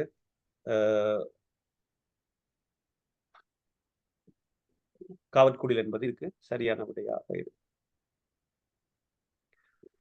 இதுல அடுத்த பாருங்க 39வது கேள்வியிலேயும் சின்ன ஒரு குழப்பம் இருக்குது. இதுல நீங்க ஒன்று செய்யணும். இதுல வீதிகளினுடைய குறியீடுகள் சார்ந்த விஷயம். இதுல வீதிகளின் குறியீடு சார்ந்த விஷயம் நீங்க படிச்சிருப்பீங்க. ஆசிரியர் கைநூட்ல உங்களுக்கு கட்டாயம் ஆசிரியர்கள் காட்டியிருப்பினும் பிரதான வீதி, சிறு வீதி, ஒற்றியடிப்பாதை என்று சொல்லி எல்லாம் குறிப்பிட்டிருப்பினோம். அந்த அடிப்படையில பிரதான வீதிகள் சிவப்பு நிறத்திலும் சிறு வீதிகள் மஞ்சள் நிறத்திலும் இதுல ஒற்றியடிப்பாதை என்ற விஷயம் இதுல வந்திருக்கணும். ரைட். அப்ப இதுல ஒற்றியடிப்பாதை என்ற விஷயம் இதுல நீங்கள் விடைய ஆட் பண்ணி கொள்ளுங்க பிளீஸ். இதுல பிள்ளைகள் இதுல 3 விடைகள் தரப்பட்டுக்கு. சிறு வீதி மஞ்சள்ல இருக்கும். அதே மாதிரி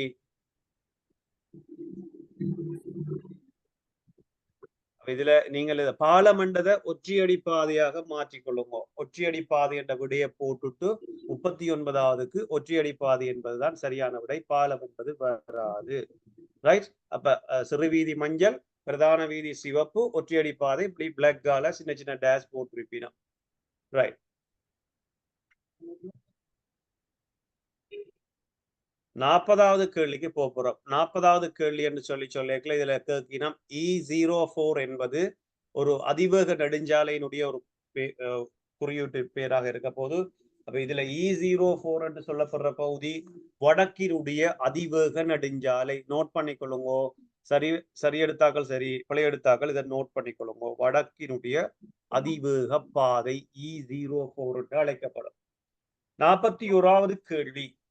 பாதசாரி கடவை, பேருந்து தரிப்பிடம், வாகன தரிப்பிடம் காணப்படாத பாதை கடுகதிப்பாதை. கடுகதிப்பாதை என்பது சரியான விடையாக இருக்கும். பெருந்தெருவிலையும் இருக்கும், திருவீதியில் இருக்கும். ஆனா கடுகதிப்பாதை அதிவேக நெடுஞ்சாலைகள்ல இருக்காது. 42வது கேள்விக்கு போறோம். கண்டி புத்தளம் நகரங்களுக்கு இடையிலான பாதையின் பெயர் A10. A10 என்பது சரியான விடையாக இருக்கு. A10. 43வது கேள்வி. கொழும்பில் இருந்து மாத்தறை வரையிலான கரையோர புகையிரத பாதையில் பயணிக்கும் புகையிரதம் எந்த புகையிரதம் என்றுதான் கேட்டிருக்கணும். அந்த அடிப்படையில உங்களுக்கு தெரியும், யாழ்தேவி யாழ்ப்பாணத்தில் இருந்து போறது. அப்ப அது வராதுன்றது உங்களுக்கு தெரியும். அதே மாதிரி ருகுணு தேவி என்பதுதான் சரியான விடையாக இருக்கு. ருகுணு தேவி என்பது சரியான விடையாக இருக்கும். அதே மாதிரி இந்த உடரட்ட மினிக்கை என்பது அது மத்திய மலைநாடு சார்ந்த பகுதிகளில் பயணிக்கிற ஒரு புகையிரத தொகுதியாக இருக்கு. 44வது கேள்வி. இலங்கையின் நீண்ட புகையிரத பாதை. இலங்கையினுடைய நீண்ட புகையிரத பாதை என்பது மிகச்சரியான விடை. முதலாவது விடை கொழும்பு பதுளை என்பது சரியான விடையாக இருக்கு. கொழும்பு பதுளை என்பது சரியாக இருக்கு. இதுல அந்த புகையிரத பாதை சம்பந்தமான மேலதிகமான விளக்கம் ஒன்று தர முடியுமா மேடம்? புகையிரத பாதைகள் தொடர்பான மேலதிக இலங்கையிட போக்குவரத்தோட சம்பந்தப்பட்ட இன்னும் ஒரு பாதை தொகுதி தான் புகையிரத பாதை தொகுதி. தேசப்படத்தை பொறுத்த அளவுல இதுல கருப்பு சக அடையாளம் மாதிரியான அடையாளத்தால காட்டப்படும். கருப்பு தான் எங்களோட புகையிரத பாதையுடைய அடையாளம். இலங்கையை பொறுத்த வரையில மொத்தமாக 7 புகையிரத பாதை தொகுதிகள் காணப்பட்டாலும் ஆசிரியர் அறிவுரைப்பு வழிகாட்டில மாணவர்கள் தெரிந்திருக்க வேண்டிய முக்கியமான 3 பாதை தொகுதிகளை நீங்க தெரிஞ்சிருக்கணும். இதுல ஒன்று கொழும்பு மட்டக்களப்பு பாதை தொகுதி, அடுத்தது கொழும்பு மாத்தறை வரையாக செல்கின்ற பாதை தொகுதி. இது கரையோர புகையிரத பாதை என குறிக்கப்படும். இதுதான் வினாவாக வரும். கரையோர புகையிரத பாதையோடு சம்பந்தப்படும் நகரங்கள் 2 இது, கொழும்பு மாத்தறை. அவ்வாறு 3வதாக நீங்க அறிந்திருக்க வேண்டிய விடயம், கொழும்பு அவிசாவளை வரை செல்கின்ற அந்த புகையிரத பாதை கல்லணி பள்ளத்தாக்கு புகையிரத பாதை என அழைக்கப்படும். அவ்வாறு இந்த பாதைகள்ல முக்கியமான இணைப்பு, அந்த ஸ்டேஷன், அதாவது புகையிரத நிலையங்கள் தடுத்து நிற்கிற இடங்கள், முக்கியமான பாதைகள்ல நீங்க 1-2 தெரிந்திருக்கணும். மற்றபடி அந்த புகையிரத பாதையிட தண்டவாளம், புகையிரத பாதை என்றது உண்மையில் இரும்பால செய்யப்பட்ட ஒரு சமாந்தர அமைப்புள்ள ஒரு வித்தியாசமான பாதை அமைப்பு. இந்த வகையில நிறைய பேர் இலங்கையை பொறுத்தளவுல நிறைய பேரை எடுத்து செல்லக்கூடிய ஒரு போக்குவரத்து சாதமாகத்தான் புகையிரதம் காணப்படுகின்றது. அடுத்த வினாக்களை அடுத்த கேள்விக்கு போ. 45வது கேள்வி. அதாவது இலங்கையில் உள்ள உள்ளூர் விமான நிலையம் அல்லாதது என்றுதான் கேள்வி. ரைட். அப்ப உள்ளூர் விமான நிலையம் அல்லாத என்று சொல்லி எங்களுக்கு தெரியும், அதாவது சர்வதேச விமான நிலையங்களை தான் உள்ளூர் விமான நிலையம் அல்லாதது. அப்ப இதுல அனுராதபுரம் கொக்கலை என்றது உள்ளூர் விமான நிலையங்களாகவும், பலாலி என்று சொல்லப்படுற வடபுலத்தில் காணப்படுகின்ற விமான நிலையம் அது ஒரு கிட்டத்தட்ட இந்தியாவுக்கு அதிக அளவில பயணத்தை மேற்கொள்றபடியால் அண்டை நாடாக அதை உள்ளூர் விமான நிலையமாக சேவை வழங்கும் நிறுவனமாக குறிப்பிட முடியாது. அடுத்த கேள்வி பாருங்க. இக்குறியீடு குறிப்பது வீதி போக்குவரத்து குறியீடுகள் சார்ந்த வினாக்கள் வருகிறது. அந்த அடிப்படையில இதுல குறிப்பிடுற பகுதி உங்களுக்கு தெரியும். இதுல படத்தை பார்க்க உங்களுக்கு தெரியும், 3 வீதிகள் சந்திக்கிற இடம், அதாவது முச்சந்தி பகுதியாக இது இருக்க போகும். ஒரு பௌர்ணமிக்கும் அடுத்த பௌர்ணமிக்கும் இடைப்பட்ட நாட்கள் எத்தனை என்று சொல்லி அடுத்த கேள்வி. அப்ப சரியான விடை 29 அரை நாட்கள் என்பது சரியான விடையாக இருக்கும். 29 அரை நாட்கள் என்பது சரியான விடையாக இருக்கும். 48வது கேள்வி. ஒரு ஞாயிற்று தொகுதி அல்லது ஒரு சூரிய குடும்பத்தினுடைய படம் தான் இதுல ஒரு மாதிரி அமைப்போட காட்டி இருக்கிறோம். எங்களுக்கு தெரியும், சூரியனை மையமாக கொண்டு ஆரம்பத்துல நவகோள்கள், அதாவது 9 கோள்கள் காணப்பட்டது என்றும், பிற்கால பகுதியில புளூட்டோ கோள் இல்லை என்று சொல்லியும், பிற்கால பகுதியில அது 8 கோள்கள் என்றும், இன்னும் பல கோள்கள் கண்டுபிடிக்கப்பட்டு கொண்டிருக்கிறது பிரபஞ்சத்திலே என்று சொல்லி ஆராய்ச்சியில் நடந்தது. அந்த அடிப்படையில இதுல சூரியனை மையமாக கொண்டு பூமியையும் சந்திரனையும் உள்ளடக்கிய ஒரு படம் தான், அமைப்பு தான் இதுல தந்திருக்கீனம். ஏ வந்து சூரியன் என்றும் பி வந்து புவி என்றும் இதுல எக்ஸ் என்று குறிப்பிடப்படுவது சந்திரனையும் குறித்து நிற்கும். அந்த அடிப்படையில சூரியனை மையமாக கொண்டு பூமி தன்னைத்தானே சுழல்வது சுற்றுகை, சூரியனை தன்னைத்தானே சுழல்வது சுழற்சி, சூரியனை சுற்றி வந்தால் அதை சுற்றுகை என்று சொல்லுவோம். அதனாலதான் வருடங்கள் அந்த இரவு பகல் போன்ற விஷயங்கள் எல்லாம் உருவாகுது. அப்ப இதுல கேள்வி என்ன கேட்டீங்கன்னா, இங்கு காணப்படும் படத்தில் எக்ஸ் என குறிப்பிடப்படுவது கட்டாயம் அது சந்திரன் என்பது சரியான விடையாக இருக்கு. கடலில் வற்றுப்பெருக்கு ஏற்பட காரணம், இதுவும் வந்து சந்திரனுடைய ஈர்ப்பு விசைதான் காரணம். கடல்ல வற்றுப்பெருக்கு ஏற்பட காரணம் சந்திரனுடைய ஈர்ப்பு விசை. 50வது கேள்வி, இரவு பகல் ஏற்படுது. இரவு பகல், பூமி தன்னைத்தானே சுழல்வது, அதுக்குதான் 24 மணித்தியாலம் எடுக்குது. அதைத்தான் என்னன்னு சொல்ல போறோம், புவி சுழற்சி என்று சொல்ல போறோம். அதனால்தான் இரவு பகல் உண்டாகின்றது. மகாவலி கங்கை கடலுடன் கலக்கும் இடம், எங்களுக்கு தெரியும். மகாவலி கங்கை இலங்கையில் இருக்கிற ஒரு நீளமான ஆறு.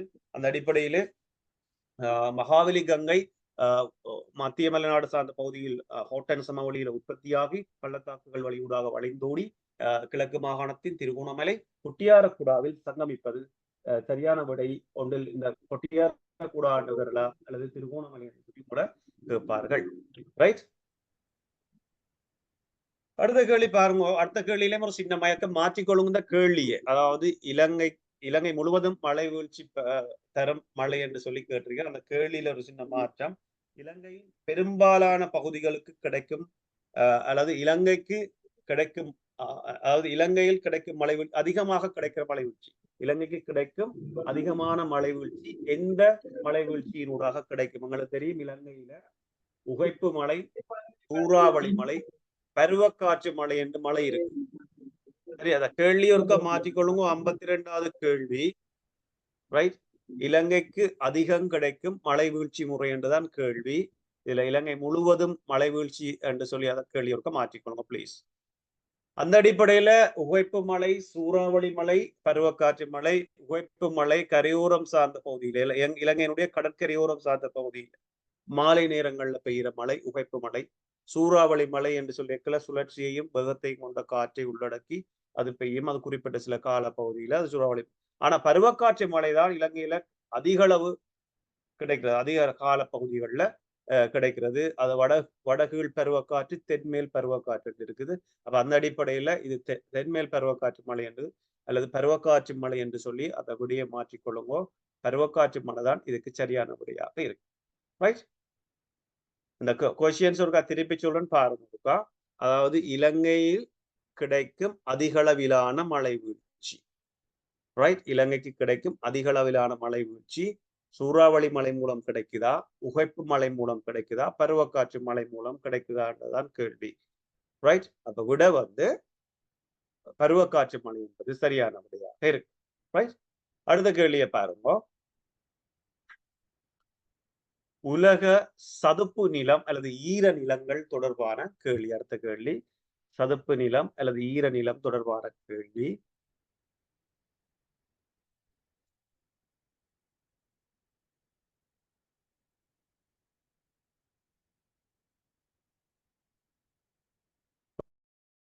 அப்ப உலக சதுப்பு நிலம் என்று சொல்லிக்கல, இந்த ஈர நிலங்களை பாதுகாப்பது தொடர்பாக இந்த ரம்சா என்ற இடத்துல ஒரு மாநாடு நடைபெற்றது என்று சொல்லி பெரிய ஓபல படிப்பீங்கள், ரம்சா உடன்படிக்கை. அந்த அடிப்படையில் இந்த ஈர நிலங்களை பாதுகாப்பது தொடர்பாக ஒவ்வொரு பிப்ரவரி மாதம் 2ஆம் தேதியும் அது அனுஷ்டிக்கப்படுகிறது. இவ்வாறான நினைவு நாட்கள் தொடர்பாகவும் உங்களுக்கு அடிக்கடி வினவப்படுவதை நீங்கள் அவதானிச்சிருப்பீங்கள். அதையும் கொஞ்சம் ப்ரிப்பேர் பண்ணிக்கொள்ளுங்க. இலங்கைக்கு தென் திசையில் காணப்படுவது, அப்ப எங்களுக்கு தெரியும் இலங்கையே திசைகளை அடிப்படையாக கொண்டு எல்லைப்படுத்தலாம். இலங்கை வந்து ஆசியா கண்டத்தில இந்து சமுத்திரத்தில் மத்தியில் தனித்தமைந்திருக்கிற ஒரு தீவு. ஆசியா என்று சொல்லிக்கல, ஆசியாவில் இருக்கிற சிறப்பம்சங்கள் பார்த்துக் கொள்ளுங்க. சரத்தொகை கூடியது, நிலப்பரப்புல பெரியது.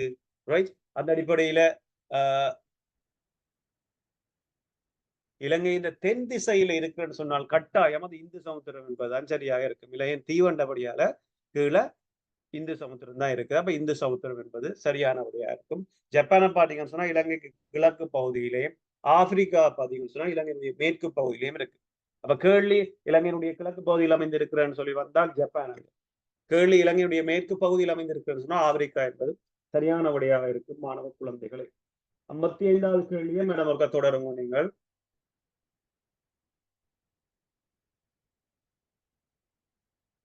மேடம் இருக்கிறீங்களா? நிஷாரா மேடம்? Right, sir. 55வது கேள்வி. 55. கரையோர மக்களின் பிரதான ஜீவனோபாயம். ஜீவனோபாயம் என்றால் அவங்களோட வாழ்வுக்கான ஆதாரம், வாழ்வாதாரம். அவங்களோட வாழ்க்கையை நடத்தி செல்வதற்காக அவங்க செய்யக்கூடிய தொழிலைத்தான் ஜீவனோபாயம்னு சொல்லுவோம். ஒரு முறை புலமை பரீட்சை வினாவுல இந்த வினா, இந்த ஜீவனோபாயம் என்ற சொல் வந்துச்சு. வாழ்வாதாரம்ன்றதுதான் அதுக்கான ஒத்தகரத்து சொல். இங்க கரையோர மக்கள் பொதுவாக கரையோரத்துல மீன்பிடி தொழில் தான் அவங்களுடைய ஜீவனோபாயமாக, அதாவது வாழ்வாதார தொழிலாக காணப்படும். இங்க தரப்பட்ட விடைகள்ல 3வது விடைதான் மிக பொருத்தமான விடை. அடுத்த வினாவுக்கு நாங்க போவோம். 56வது. தெற்காசிய நாடுகளின் கூட்டமைப்பில் உள்ள நாடு அல்லாதது. ஆசியா கண்டத்துல தெற்கு பகுதியில் உள்ள நாடுகள் தான் தெற்காசிய நாடுகள். அதுல ஒரு கூட்டமைப்பு உருவாக்கப்பட்டிருக்குது. அதுல மொத்தமாக 8 நாடுகள் ஷாக் அமைப்பு, SAARC, அது தெற்காசிய நாடுகளோட கூட்டமைப்பு. இதுல பொதுவாக உள்ள நாடுகள்ல இந்தியா காணப்படுது, பூட்டான் காணப்படுது, இலங்கை, பங்களாதேஷ், இதே மாதிரி நேபாளம், பாகிஸ்தான், ஆப்கானிஸ்தான், மாலைத்தீவு, இப்படியாக மொத்தமாக எங்களோட தெற்காசிய நாடுகளில் எல்லா நாடும் காணப்படும். ஆகவே ஸ்வீடன் என்பது அது ஒரு ஐரோப்பிய நாட்டுக்குள்ள வரும். ஆகவே பொருத்தமல்லாதது என்ற போது ஸ்வீடன் அதுல வரும். ஆரம்ப காலத்துல 7 நாடுகள் இந்த கூட்டமைப்புல காணப்பட்டாலும் கடைசியாக சேர்ந்தது ஆப்கானிஸ்தான். பொதுவாக நீங்க இந்த நாடுகளோட தலைநகரங்கள், இந்த நாடுகள்ல பாவிக்கப்படுற நாணய அழகு, இந்த நாடுகளுடைய தலைவர்கள், அப்படியான விடயம், இந்த கொடிகளோட நிறங்கள், அப்படியாக பொதுவறிவு விடயங்களையும் நீங்க அறிந்திருக்கிறது உங்களுக்கு சில நேரங்கள்ல வினாக்களுக்கு விடையளிக்கிறதுக்கு இலகுவாக அமையும். அடுத்த வினா மிக முக்கியமான வினா. இந்த படத்தை நீங்க முதல்ல நன்கு அவதானிக்கணும். இந்த படத்தில் உள்ள இப்படியான ஒரு குறியீட்டை நீங்க எங்காவது கண்டு இருப்பீங்க. இப்ப உங்களோட மைண்டுக்கு வரும், நீங்க இந்த குறியீடை பார்த்திருப்பீங்க. இந்த குறியீடு பிள்ளைகள் இதுக்கு தரப்பட்ட விடைகளை நாங்க பார்ப்போம். விடைகள் இருந்து வருவோம். குப்பைகளை இங்கே இட வேண்டாம். இல்ல, உங்களுக்கு தெரியும் இந்த குறியீடு. மின் இலத்திரனிய சாதனங்களையும் அதன் பகுதிகளையும் சூழலில் வெளியேற்றக்கூடாது. 3வது விடயம், கழிவுகளை இட வேண்டாம். இந்த விடயம் பொதுவாக உங்களோட வீட்டுல நீங்க பாவிக்கக்கூடிய போன்ட பேட்டரி மின்கலம் தெரிந்தானே, அது அல்லாத ஏனைய கம்ப்யூட்டருடைய உதிரி பாகங்கள், கணினியுடைய உதிரி பாகங்கள், இப்படி முக்கியமான அந்த மின்சார மின் விளக்குகள அப்படியான பொதுவாக சூழலை நாங்க வெளியேற்றக்கூடாத பகுதிகளை கொண்ட உபகரணங்கள் இந்த குறியீடு பதிக்கப்பட்டிருக்கு. இன்னைக்கு உங்களுக்கு பார்க்கலாம், உங்களோட போன்ல பேட்டரியில இந்த குறியீடு இருக்கு. இப்படியான பொருட்களை நாங்க எந்த காரணம் கொண்டும் எமது சூழல்ல விடுவிக்கப்படாது. அதை சேர்த்தி வருபவர்களிடம் அல்லது அதற்காக அரசாங்கத்தால் சில இடங்கள் ஒதுக்கப்பட்டுள்ள அந்த இடங்கள்ல நாங்க கொண்டு போய் ஒப்படைக்கணும். இது சூழல் நேயம் உள்ள மக்கள் இத செயற்படுத்துவோம். இது எங்களுக்கு நீண்ட நாள் ஆபத்துக்களையும் பயங்கரமான நோய்களையும் மண்ல கதிரியக்கம் போன்றவற்றையும் உருவாக்கும். ஆகவே இதை நாங்க கருத்துல கொள்ளணும். அதே நேரம் நீங்க சில வேலைகள்ல போன்ல பாவித்த பேட்டரிஸ போட்டு எரிக்கிற நேரம் அந்த பேட்டரி வெடிக்கக்கூடிய சந்தர்ப்பங்கள் எல்லாம் காணப்படுது. ஆகவே இந்த கழிவுகளை, இந்த குறியீடு உள்ள கழிவுகளை நீங்க மிக கவனமாக கையாண்டு உரிய இடங்கள்ல ஒப்படைக்கும். அதுதான் இங்கு தரப்பட்ட இந்த குறியீடு. இந்த குறியீட்டை நீங்க பொதுவா இது பரிச்சயம் இல்லாத ஒரு குறியீடா இருக்கலாம், இப்ப நீங்க அவதானிக்கலாம்.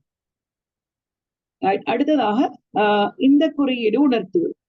நாங்க ஏற்கனவே பார்த்தோமே படவழி தொடர்பாடல்னு சொல்லி, அதான் நீங்க படங்களால காட்டப்படுறது. பெரிய சொற்களையோ சொற்பிரயோகங்களையோ போடாது, படத்தை பார்த்தே எல்லாரும் அறிந்து கொள்ளலாம். நீர்வெட்டு, ஈரழிப்பிலிருந்து பாதுகாக்கவும் நீரில் கழுவ வேண்டாம். இந்த குறியீட்டை நீங்க எங்க பார்த்திருப்பீங்க பிள்ளை?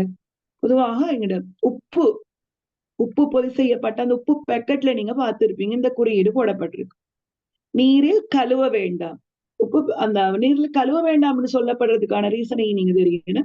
இலங்கையில அந்த உப்பு கரியுப்புல அயடின் கலக்கப்பட்டுள்ளது. அயடின் நீர்ல கழுவும் போது அது அயடின் கரைந்து விடலாம். ஆகவே நீரில் கழுவ வேண்டாம் என்று இந்த குறியீடு அந்த உப்பு பேக்கெட்ல இடப்பட்டிருக்கும். அதே மாதிரி நீங்க 2வது குறியீட்டை உங்களுக்கு ஞாபகத்துக்காக திருப்பி ஞாபகம் ஊற்றி, ஒரு குடை ஒன்று, விரிக்கப்பட்ட குடையில மழை துளிகள் விழுகிற மாதிரியான ஒரு படம் வரும்.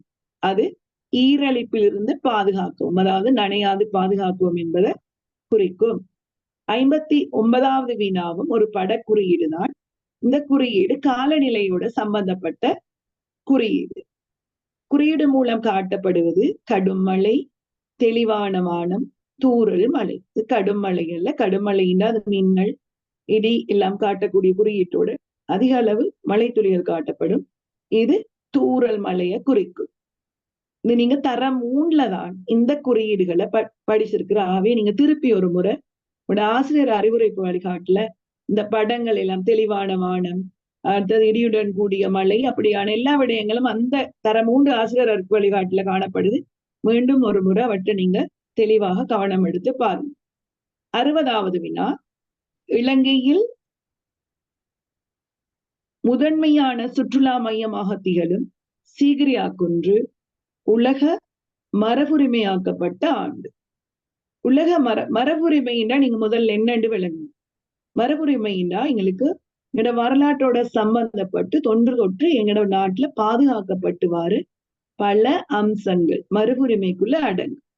அது புராதன கட்டிடமாக இருக்கலாம், அடுத்தது வழிபாட்டு தலமாக இருக்கலாம், அடுத்து புராதன மரங்களாக இருக்கலாம், கல்வெட்டுக்களாக இருக்கலாம், நீரூற்றுக்களாக இருக்கலாம், அடுத்தது அமைத்து வைத்த ஒரு கட்டிடத்தை இடிபாடாக இருக்கலாம். நீங்க தரம் 5ல நிறைய விடயங்கள் மரபுரிமைக்குள்ள வரக்கூடிய விடயங்களை நீங்க படித்திருப்பீங்க. அந்த வகையில இலங்கையோட முதன்மையான இந்த சுற்றுலா மையமான சீகிரியா உலக மரபுரிமையாக்கப்பட்ட ஆண்டுதான் இங்க கேட்கப்படுது.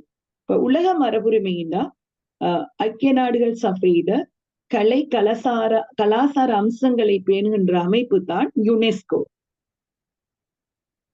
அந்த யுனெஸ்கோ அமைப்பு தான் உலக மரபுரிமைகளை பிரகடனப்படுத்துது. இலங்கையை பொறுத்தளவுல இந்த எங்கட நாட்டுக்குள்ள ஆயிரக்கணக்கான தேசிய மரபுரிமைகள் ஒவ்வொரு ஊர்லயுமே அந்த அளவு கலாசார மரபுரிமைகளை கொண்ட நாடு நாங்க.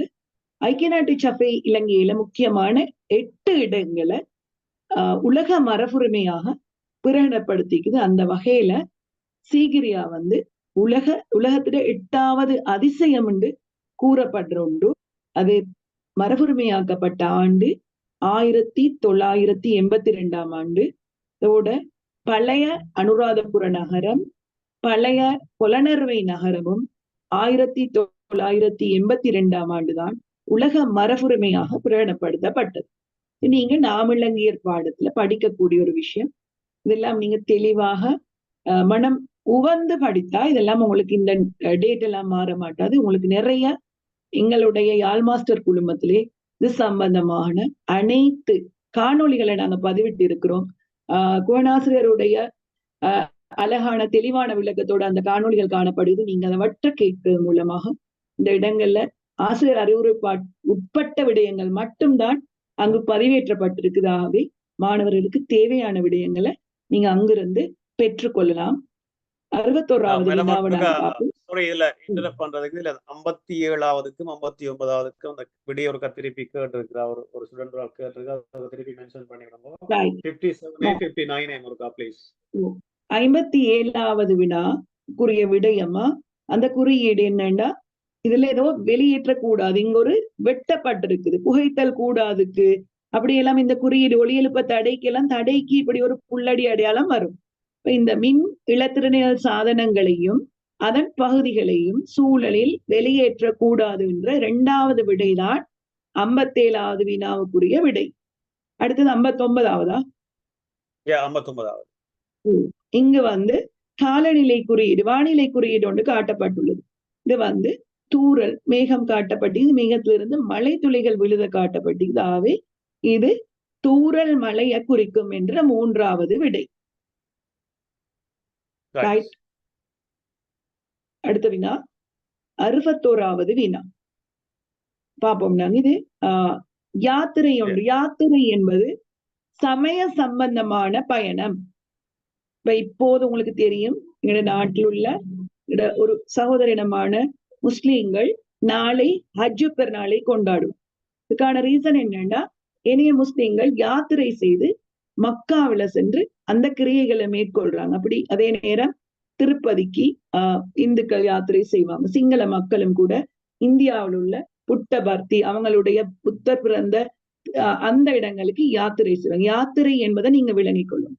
அப்ப இலங்கையிட சிவனொளிபாத மலை யாத்திரை காலம். சிவனொளிபாத மலை இலங்கையில் உள்ள எல்லா சமயத்தவர்களிடம் சம்பந்தப்பட்ட ஒரு வணக்க தலம்.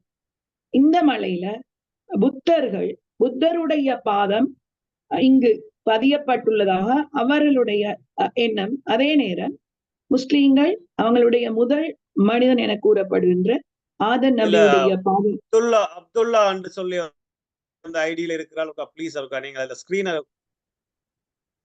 அப்துல்லா அந்த ஐடியில இருக்கிறாள், அந்த ஸ்கிரீன்ல இருக்கா ட்ராயிங் பண்ணாதீங்க ப்ளீஸ். ரைட், ஓகே மேடம், நீங்க தொடருங்க. அப்ப அந்த இந்துக்கள் சிவனுடைய ஒளி பொருந்திய பாதம் பதியப்பட்ட மலையாகவும், அதே நேரம் கிறிஸ்தவர்கள் கூட அடம்ஸ் பீக் என்றுதான் அந்த மலை அழைக்கப்படுது. அவங்களும் அந்த ஆதம் என்ற அந்த முதல் மனிதனுடைய பாதம் உள்ளதாகத்தான் கூறப்படுறதுக்கான ஒரு யாத்திரை காலம் என்று அந்த குறிப்பிட்ட காலத்துல மட்டும்தான் எல்லா மக்களுக்கும் அங்கு யாத்திரை செய்ய முடியும். இந்த வருடம் இலங்கைக்கு உல்லாச பிரயாணிகளோட வருகை அதிகம் என்பதால உள்ளூர் யாத்திரிகர்களுக்கு இந்த பயணம் அரசாங்கத்தால தடுக்கப்பட்டுச்சு. ஏன்னா இந்த இடம் குறிப்பிட்ட காலத்துக்கு மட்டும், அதாவது டிசம்பர் மாதத்துல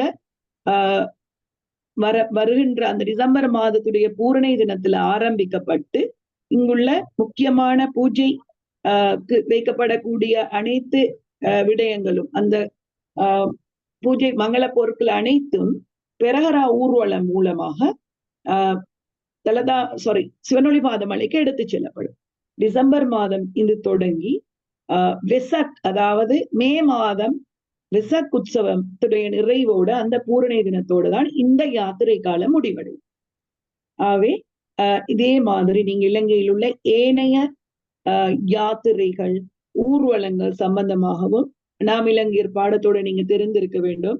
இலங்கை பொறுத்தளவுல வேர் ஊர்வலம், அடுத்தது கதிர்காம ஊர்வலம். அதே நேரம் உங்களுக்கு தெரியும் பௌத்தர்களை பொறுத்தளவுல இது எல்லா சமயத்தவரும் சம்பந்தப்பட்ட இடம்தான் சிவனொளிபாத மலை யாத்திரை. இதே மாதிரி கதிர்காமமும் எல்லா சமயத்தவரும் இலங்கையோட ஆதிவாசிகள் கூட கதிர்காமத்தோட சம்பந்தம். நம்மளுக்கு தெரியும் அந்த முருக கடவுளுடைய ஒரு வள்ளி என்பவர் வேடர் குலத்தை சேர்ந்த பெண் என்ற வகையில வேடர்கள் அங்கு கூடுதலாக அந்த இதுல இலங்கையோட எல்லா மக்களும் கலந்து கொள்ற இடம் தான் அந்த கதிர்காம திருவிழா, கதிர்காமத்துல நடக்கிற ஊர்வலம். அவை சிங்களவர்களை பொறுத்த அளவுல, அதாவது எஸ்எல பெரஹரா என்று தலதா மாளிகையை சம்பந்தப்படுத்தி நடக்கக்கூடிய ஒரு மிகப்பெரிய ஊர்வலம், உலக புகழ்பெற்ற ஊர்வலம். அவ்வாறு மிகிந்த ஊர்வலம் என்பது மஹிந்த தேரர் இலங்கைக்கு வந்ததை நினைவு பூர்வமாக சிங்களவர்கள் கொண்டாடும் ஒரு ஊர்வலம். சங்கமித்தா ஊர்வலம் மஹிந்த தேரருடைய தங்கை விலரச மர கிளையை இலங்கைக்கு கொண்டு வந்தா. அவ கொண்டு வந்தது அந்த துறைமுகத்திலிருந்து தேவானம்பிய தீச மன்னன் ஊர்வலமாக மகாமேக வனம் அனுராதபுரத்தில் உள்ள அந்த விலரச மரம் நடப்பட்டுள்ள இடத்துக்கு கொண்டு சென்ற நினைவு கூறுதல் தான் சங்கமித்தா ஊர்வலம். இந்த ஊர்வலங்களையும் நீங்க தெரிந்திருக்கணும். இது வினாக்கள்ல வரக்கூடிய விடயம். 62வது வினா, உலகின் பாரம்பரிய நகரம் எனப்படுவது, வேர்ல்ட் ஹெரிடேஜ் சிட்டி. நீங்க கண்டிக்கு யாராவது சுற்றுலா வந்திருந்தா நீங்க விளங்கியிருப்பீங்க. பேராதனை பூங்காவிலே அந்த பாரம்பரிய நகரத்துக்கு உங்களை வரவேற்கின்றோம் என்ற ஒரு பெரிய பதாதை உங்களுக்கு காணலாம். ஆகவே உலகிட பாரம்பரிய நகரம் என்பது முக்கியமான பண்பாட்டு கலாச்சார விடயங்கள் அவ்வாறே பேணப்படுவதால்தான் உலகிட பாரம்பரிய நகரம் என்று கண்டி அழைக்கப்படுகின்றது. 63வது வினா, திருகோணமலை மாவட்டத்தில் உள்ள குளம். இந்த 3 குளங்கள் தரப்பட்டிருக்குது. பசவ குளம், நுவரவாவி, கந்தலாய் குளம். பசவ குளம் என்பது அனுராதபுரத்தில் உள்ள குளம். பசவ குளம் அபேவாவின்னு சொல்லுவோம். பண்டுக அபய மன்னன் அமைத்த குளம் என்ற அந்த அமைப்புல அமைக்கப்பட்ட முதல் குளம் தான் இலங்கையில பண்டுகாபை என்றால் உங்களுக்கு தெரியும், நகரமயமாக்கல். இலங்கையை பொறுத்தளவுல புறண்டா நகரம். அனுராதகம என்ற அந்த அமைப்பை நகரமாக்கினவன் பண்டுகாபையன். அந்த அமைப்புக்குள்ள நகரத்துக்கு அழகு சேர்ப்பதற்காக நீர்நிலைகளை உருவாக்கினான். இலங்கையில அமைக்கப்பட்ட முதல் நீர்நிலை அந்த அபயவாவி தான். அபயவாவி எனப்படக்கூடிய பசவ குளம், அது அனுராதபுரத்துல காணப்படுகிறது. நுவரவாவி என்பதும் அனுராதபுரத்துல காணக்கூடிய ஒரு பெரிய நீர்நிலை. கந்தலாய் குளம் தான் திருகோணமலை மாவட்டத்துல உள்ள குளம். ஆகவே தரப்பட்ட வினாவுக்கு சரியான விடையத்தான் நீங்க தேடி அதுல விட வேண்டியவற்றை விட்டுட்டு பொருத்தமானதுக்கு நீங்க கோடிடணும். 64வது வினா, இலங்கையின் கரையோர மாவட்டங்கள். இந்த வினா பொதுவாக நமக்கு ஆழிப்பேரலை 2004ஆம் ஆண்டு எங்களுக்கு சுனாமி ஏற்பட்டதுக்கு பிறகுதான் இந்த கரையோர மாவட்டங்கள், கரையோரம் அல்லாத மாவட்டங்கள் சம்பந்தமான ஒரு கருத்தாடல் எங்களுக்குள்ள வந்துச்சு. ஏன்னா உங்களுக்கு தெரியும், அந்த சுனாமியால இலங்கையோட கரையோரத்துல வாழ்ந்த மக்கள் நிறைய பாதிக்கப்பட்டாங்க. ஒரு 38-40 மக்கள் மட்டும் சனம் உயிரிழந்தாங்க. அதுல ஒரு இலங்கையில வரலாற்றுல மறக்க முடியாத ஒரு பெரிய இயற்கை அனர்த்தம் தான். கடல்ல 200 மீட்டருக்கு கடல் கரையை விட்டுட்டு அதுக்கு அப்பாலதான் குடியேற்றங்கள், மக்கள் நடமாடணும் என்று அரசாங்கத்தால பிறகு கொள்கைகள் கூட வகுக்கப்பட்டுச்சு. அப்ப இலங்கையில் உள்ள கடற்கரை மாவட்டங்கள் 14 மாவட்டங்கள். நீங்க இன்னைக்கு உங்களுக்கு ஒரு பிராக்டிக்கலா நாங்க ஒரு ஒர்க் தாரோம்.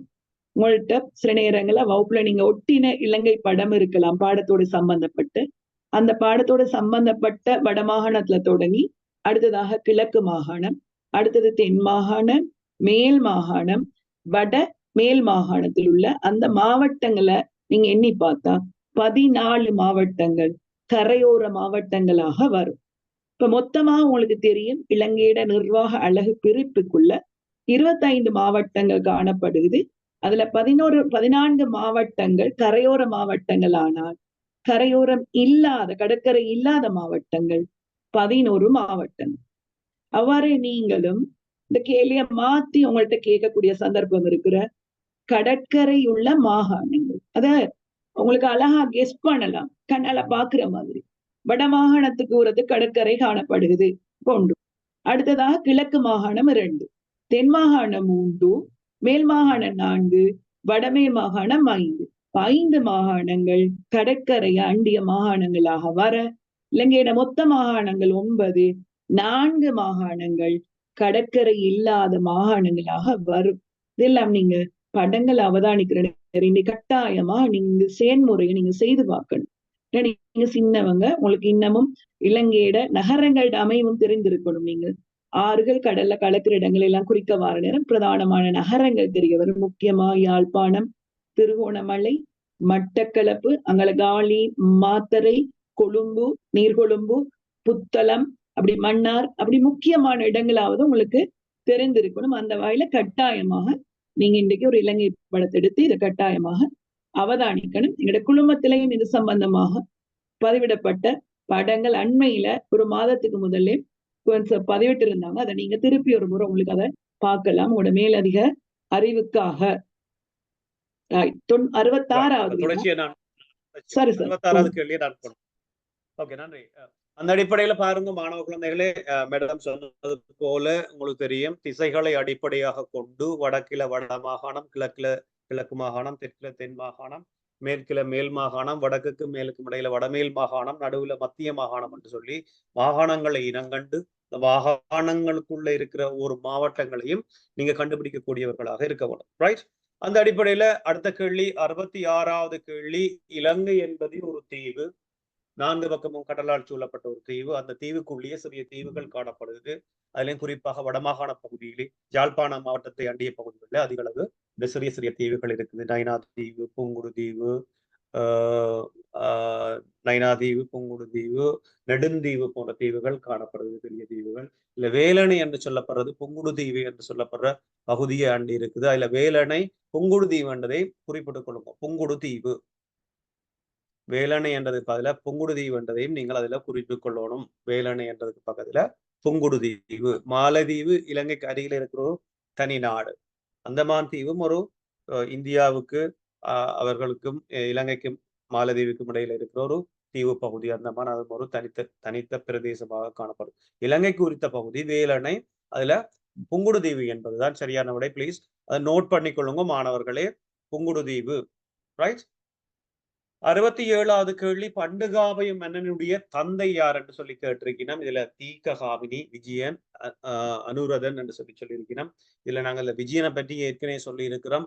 இந்தியாவினுடைய வடபகுதியில இருந்து, ரைட், சிங்கபாபு சிங்க சீவலி என்று சொல்லப்படுற பெற்றோருக்கு மகனாக பிறந்த விஜயன், அவனுடைய 700 தோழர்களோட அவர் சிறுவயதில் செய்த ஒரு குளப்படி காரணமாக அவர் ஒரு தெப்பத்தில் ஏற்றி இங்க இலங்கைக்கு என்ன கடல்ல அப்படின்னா அது இலங்கையினுடைய மன்னார் பகுதியில் ஒதுங்கியதாகும். அதன் பிறகு நீங்க அதனுடைய வரலாறை படிப்பீங்க. அந்த அடிப்படையில பண்டுகாபையனுடைய மன்னனுடைய தந்தை என்று சொல்லிக்கல தீக்ககாமினி என்பது சரியான விடையாக இருக்கும் மாணவர்களே. பண்டுகாபயமனுடைய தந்தை தீக்ககாமினி என்பது சரியான விடையாக இருக்கும்.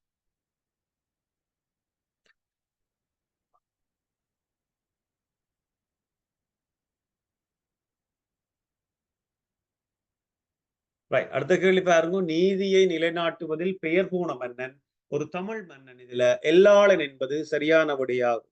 எல்லாளன் என்பது ஒரு சோழ மன்னன். இந்தியாவிலிருந்து இலங்கையினுடைய பல பகுதிகளை கைப்பற்றி ஆட்சி செய்கிறான். அந்த அடிப்படையில அந்த ஸ்கிரீன்ல கிறுக்கிறாக்கள் தயவு செய்து ஒரு கிறுக்காதேங்கோ. பெற்றோர் ஒரு கதை அவதானிச்சு கொள்ளுங்க. அந்த ஸ்கிரீன்ல அப்படி கிறுக்கினா எப்படி நாங்கள் தொடர்ந்து மேற்கொண்டு போறது. ரைட். அப்ப நீதியை நிலைநாட்டுவதில் பெயர் போன மன்னன் நெல்லாளன் என்பது சரியான விடையாக இருக்கும். ரைட். வெளிநாடுகளுக்கு அரிசியை ஏற்றுமதி செய்த மன்னன். அப்ப பண்டைய காலத்துல விவசாய பொருளாதாரம் இலங்கை சிறப்பாக விளங்கியது. பண்டைய மன்னர்கள் நீர்ப்பாசனத்துறை என்று சொல்லப்படுற துறை, அதுல குறிப்பாக குளங்கள் அமைத்து மக்களினுடைய வாழ்வாதாரத்தை மேலோக்கினார்கள். அந்த அடிப்படையில இலங்கையினுடைய அரசர்களிலே அதிகளவு விவசாயத்திற்கு செல்வாக்கு செலுத்திய மன்னனாக கருதப்படுவோம் யாருன்னு சொல்லி நீங்க படிச்சிருப்பீங்கள். பராக்கிரமபாகு என்பது சரியான விடை. மகாபராக்கிரமாக என்று சொல்லி அழைக்கப்பட்ட பராக்கிரபாகு மன்னன் தான் இலங்கையினுடைய அதிகளவு விவசாயத்துறை சார்ந்த வேலை திட்டங்களை செய்வதனில் முதன்மையானவனாக கருதப்படுகிறார். இவன் மகாபராக்கிரபாகு சமுத்திரவனுக்கு அனுராதபுர கால பகுதிகளில் இவருக்கு ஒரு அவருடைய சிலை ஒன்று இருப்பதை நீங்க பார்க்கலாம். அந்த பராக்கிரபாகு சிலை. அதே மாதிரி பாருங்க. 70வது கேள்வி, சடுகுடு என்பது தனியான விளையாட்டு, குழு விளையாட்டு, கூற முடியாது. சடுகுடு என்பது குழு விளையாட்டு, சரியான விடையாக இருக்கும். 71வது கேள்விக்கு போறோம். 71வது கேள்வி, அதாவது ஒரு படம் தந்திருக்கிறோம் உங்களுக்கு. ஒரு படம், அதாவது இதை நீங்கள் குறிப்பாக விஞ்ஞான ஆய்வு கூடங்கள்ல செய்முறையை பார்த்திருப்பீங்கள். அதாவது LED பல்ப் என்று சொல்லி அழைப்பார்கள். அதுக்கு சரியான விடை முதலாவது விடை ஒளிகாலம் இருவாஜி என்பது சரியான விடையாக இருக்கு. ஒளிகாலம் இருவாஜி. 72வது கேள்வி, கேசரம் சூலகம் என்பன காணப்படும் பூக்கள். கேசரம் சூலகம் என்பன காணப்படும் பூக்கள். சரியான விடை இருபாற்பூ என்பது சரியான விடை. இருபாற்பூ என்பது சரியான விடையாக இருக்கு. வெளிநாடுகளுக்கு இலங்கையிலிருந்து ஏற்றுமதி செய்யப்படும் பூக்கள் என்று சொல்லி கேட்கினோம். அதுல விட கார்னேசியா, அந்தூரியம் என்று சொல்லப்படுற 2வது விடை சரியான விடையாக இருக்கு. கார்னேசியா, அந்தூரியம் என்பது சரியான விடையாக இருக்கு. 74வது கேள்வி, நேரத்தை கருத்துல கொண்டு கொஞ்சம் வேகமா போய்கொண்டிருக்கிற பிள்ளைகள் உங்களுக்கு 100 கேள்வியும் விடைகள் தர வேண்டும் என்பதற்காக கொஞ்சம் வேகமா போய்கொண்டிருக்கிறேன். அந்த அடிப்படையில வெயிலில் உலர்த்திய பின் முகவையிலிட்டு வெந்நீரை ஊற்றினால் நீல நிற கரைசல் கிடைக்கக்கூடிய பூ. உங்களுக்கு தெரியும் இந்த பூக்கள். இதை நீங்க பரீட்சார்த்தமாக நீங்க செய்து பார்த்திருக்கலாம் சிலது பாடசாலைகள்ல. அதாவது 74வது கேள்வி, அதாவது இந்த நீல நிற கரைசல் தரக்கூடியது காக்கணம் பூ என்பது சரியான விடையாக இருக்கும். காக்கணம் பூ என்பது சரியான விடை. நீரிழிவு நோயை கட்டுப்படுத்தும் பானம். பானம் என்று சொல்லிக்கல உங்களுக்கு தெரியும். இந்த இயற்கை மருத்துவ முறைகள்ல இந்த இயற்கையில கிடைக்கிற பொருட்களை ஒரு பட்டையை அவிச்சோ அல்லது இலையை அவிச்சோ ஏதாவது ஒரு சந்தர்ப்பத்துல இந்த குறிப்பிட்ட சில நோய்களுக்கு நிவாரணியாக மருந்தாக பயன்படுத்துவது. அதுல முதலாவது விடை ஆவரசு பூ பானம் என்பது சரியான விடை. டயபெட்டிக் என்று சொல்லப்படுற நீரிழிவு நோய், சர்க்கரை வியாதி என்று சொல்லப்படுற நீரிழிவு நோய் சுகர் என்று சொல்லுவார்கள், சர்க்கரை வியாதி என்று சொல்லுவார்கள். அதை குணப்படுத்துவதாக அல்லது கட்டுப்படுத்துவதாக கூறப்படுகிறது. இந்த முதலாவது விடை ஆவரசு பூப்பானமாகும். 76வது கேள்வி மாணவர்களே, உபகரணம் பயன்படாத விளையாட்டு. உபகரணம் பயன்படாத விளையாட்டுன்னு சொல்லி எங்களுக்கு தெரியும். உதைப்பந்தாட்டம் ஆங்கிலத்துல ஃபுட்பால் என்று சொல்லுவோம். ஒரு அணியில 11 பேர் விளையாடுகிறோம். துடுப்பாட்டம் கிரிக்கெட் என்று சொல்லுவோம். அது தெரியும். துடுப்புகள் வேண்டும், விக்கெட் வேணும். ஒரு அணியில 11 பேர் விளையாடுகிறோம். கபடி என்று சொல்லிக்கல அதுக்கு எந்தவித உபகரணமும் பயன்படுத்தப்படுவதில்லை. ஒரு பாரம்பரிய விளையாட்டு முறைகளில் ஒன்று கபடியாக காணப்படுகிறது.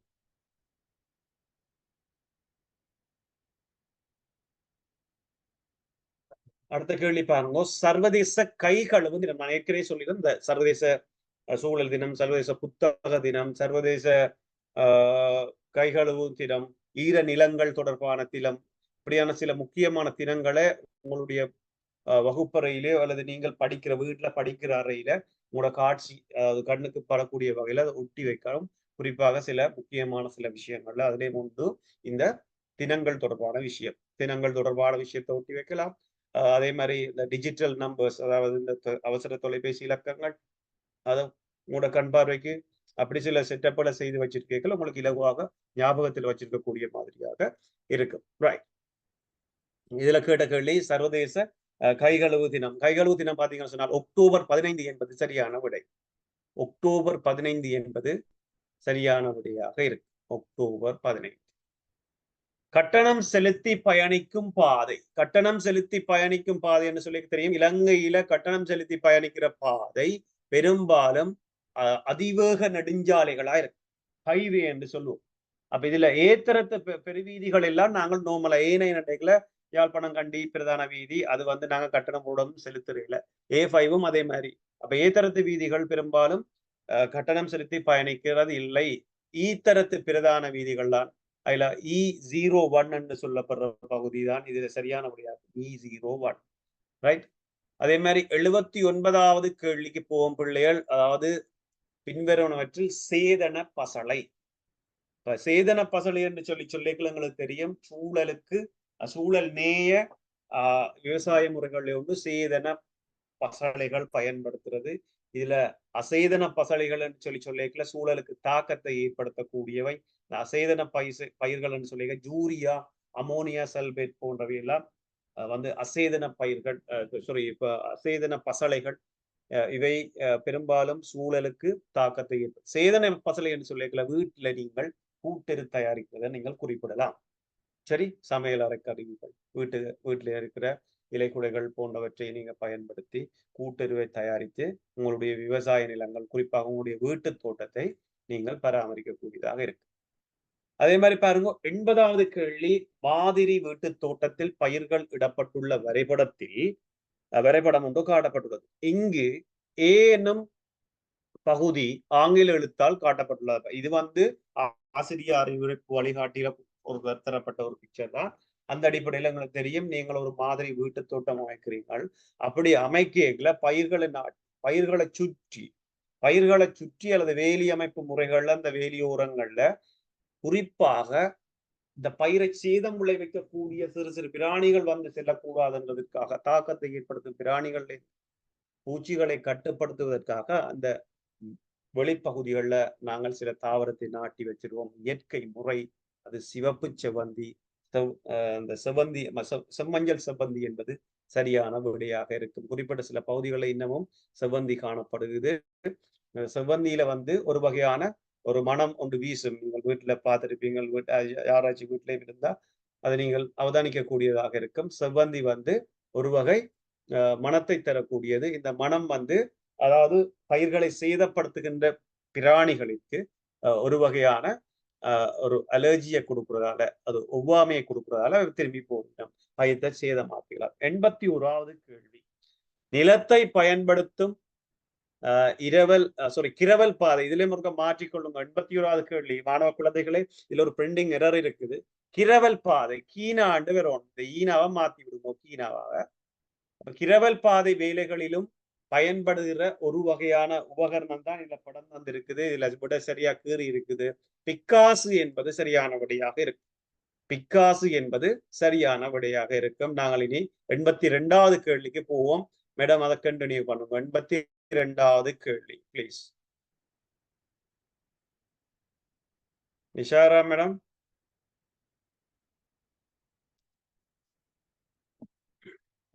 டீச்சர் இருக்கிறீங்களா? நிஷாரா டீச்சர் இருக்கிறீங்களா?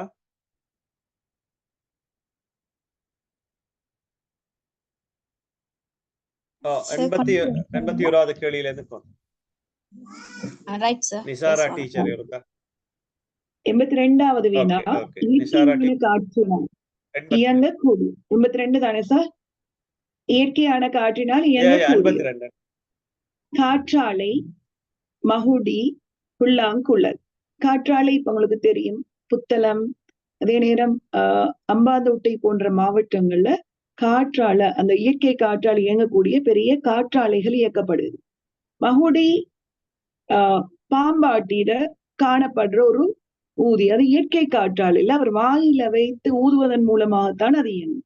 புல்லாங்குழலும் அப்படித்தான். புல்லாங்குழல் 7 துளைகள் காணப்படும். புல்லாங்குழலை நாங்க வாயில வைத்து காற்றை ஊதுறது மூலம்தான் அங்கு இயங்கும். ஆகவே இயற்கையான காற்றினால் இயங்கக்கூடியது காற்றாலை. 83வது வினாவை பார்ப்போம் பிள்ளைகள். இலங்கையில் பகற்காலம் காணப்படும் போது பகலாக இருக்கும் வேறு நாடுகள். இங்கு தரப்பட்ட நாடுகள் பாருங்க, இங்கிலாந்தும் இந்தியாவும். இந்தியா எங்களுக்கு அண்மித்த நாடுதான். இந்தியாவுக்கும் எங்களுக்கும் ஒரு சின்ன ஒரு டிஃபரெண்ட் தான் காணப்படும் நேரத்துல. ஆனா இங்கிலாந்து என்பது ஒரு 4 அவர் போல வித்தியாசம் ஒன்று காணப்படும்.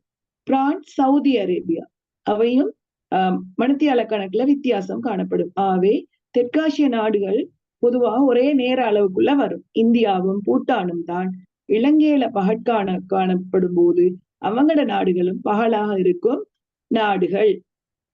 84வது வினா, கடல் உள்வாங்கினால் ஏற்படக்கூடிய இயற்கை அனர்த்தம். சுனாமி 2024 ஏற்பட்ட போது இலங்கையில யாருக்கும் அதை பற்றிய முன் அனுபவம் இல்லை. கடல் உள்வாங்கினதால கடல்ல அந்த உள்வாங்கப்பட்ட பகுதி வரைக்கும் நிறைய மக்கள் ஒரு புதினமாக பார்க்க சென்றதாலதான் எங்க நாட்டுல நிறைய சேதங்கள் ஏற்பட்டுச்சு. இப்ப கடல் உள்வாங்கினால் ஏற்படக்கூடிய இயற்கை அனர்த்தம் நெற்சுழி, ஆழிப்பேரலை, வெள்ளம். இந்த ஆழிப்பேரலை என்று சொல்றதும் சுனாமியத்தான். இதுக்கு இன்னொரு சொல் கடற்கோள். கடற்கோள் என்று சொன்னாலும் இதே ஆழிப்பேரலையத்தான் குறிக்கும். அதுக்கு கடற்கோள் உள்வாங்கினால் ஏற்படக்கூடிய இயற்கை அனர்த்தம் ஆழிப்பேரலை என்பது உங்களுக்கு தெரியும். கடல்ட கீழ்பரப்புல, கடல்ல கொஞ்சம் ஆழம் குறைந்த பகுதியில் ஏற்படக்கூடிய நிலநடுக்கம் தான். அது நீரிலிருந்து நிலத்துக்கு வரும்போது அந்த இயக்க சக்தி உதாரணமாக வெளிப்பட்டு தான் இந்த பெரிய அலைகள் பூமியில அந்த கொடூரமாக தாண்டவமாடி நிறைய சேதங்களை ஏற்படுத்தும். ஆகவே கடல் உள்வாங்கினால் ஏற்படக்கூடிய இயற்கை அனர்த்தம் ஆழி பேரலை. 85வது அந்த ஆழிப்பேரலை என்ற சுனாமி என்ற சொல் குறிப்பாக ஜப்பானில் இருந்துதான் பயன்பாட்டுல வந்தது என்பதையும் ஒரு கவனத்துல கொள்ளுங்க. சுனாமி என்ற சொல் ஜப்பான் மொழி சொல். அது நேரடி பொருள் பெரிய அலை என்றுதான் அதன் விளக்கமாக இருக்கும். சரி, தொடர்ந்து. ஜப்பான் மக்கள் அடிக்கடி இந்த இயற்கை அனர்த்தத்தை சந்திக்கிறதால அவங்களோட வீட்டு அமைப்புகள் கூட அந்த ஒரு கார்ட்போர்ட் மெல்லிய பலகைகளால அமைத்த வீடுகளை தான் அமைத்துக் கொள்வாங்க. அதையும் நீங்க தெரிஞ்சிருக்கணும். அடுத்தது நாங்க 85வது வினாவுக்கு போவோம். கிராமிய விளையாட்டு அல்லாதது. கொம்பு முறித்தல், உதைபந்து, பல்லாங்குழி. கிராமிய விளையாட்டு என்பது பிரதேசத்துக்கு பிரதேசம் வேறுபடும். சட்டதிட்டங்கள் எல்லாம் நெகிழ்வானது. உங்களோட பிரதேசத்துல காணப்படுற பொருட்களை கொண்டுதான் விளையாடுவாங்க. அந்த வகையில கொம்பு முறித்தல் என்பது ஒரு பழைய விளையாட்டு. அதாவது வளைந்த தடி 2 பகுதியில் உள்ளவர்களும் ஒரு குழு விளையாட்டு தான். அவங்க இழுத்து விளையாடுறதுதான் கொம்பு முறித்தல். பல்லாங்குழி அவங்களோட தரம் 4 ஆசிரியர் அறிவுரைப்பு வழிகாட்டில வந்துள்ள ஒரு விளையாட்டு. பல்லாங்குழி பலகையில எத்தனை விதைகளை போடலாம்னு கேட்பாங்க. ஒரு பலகையில எத்தனை குழிகள் காணப்படும் கேட்பாங்க. அப்படியான வினாக்கள் வரக்கூடியது பல்லாங்குழி.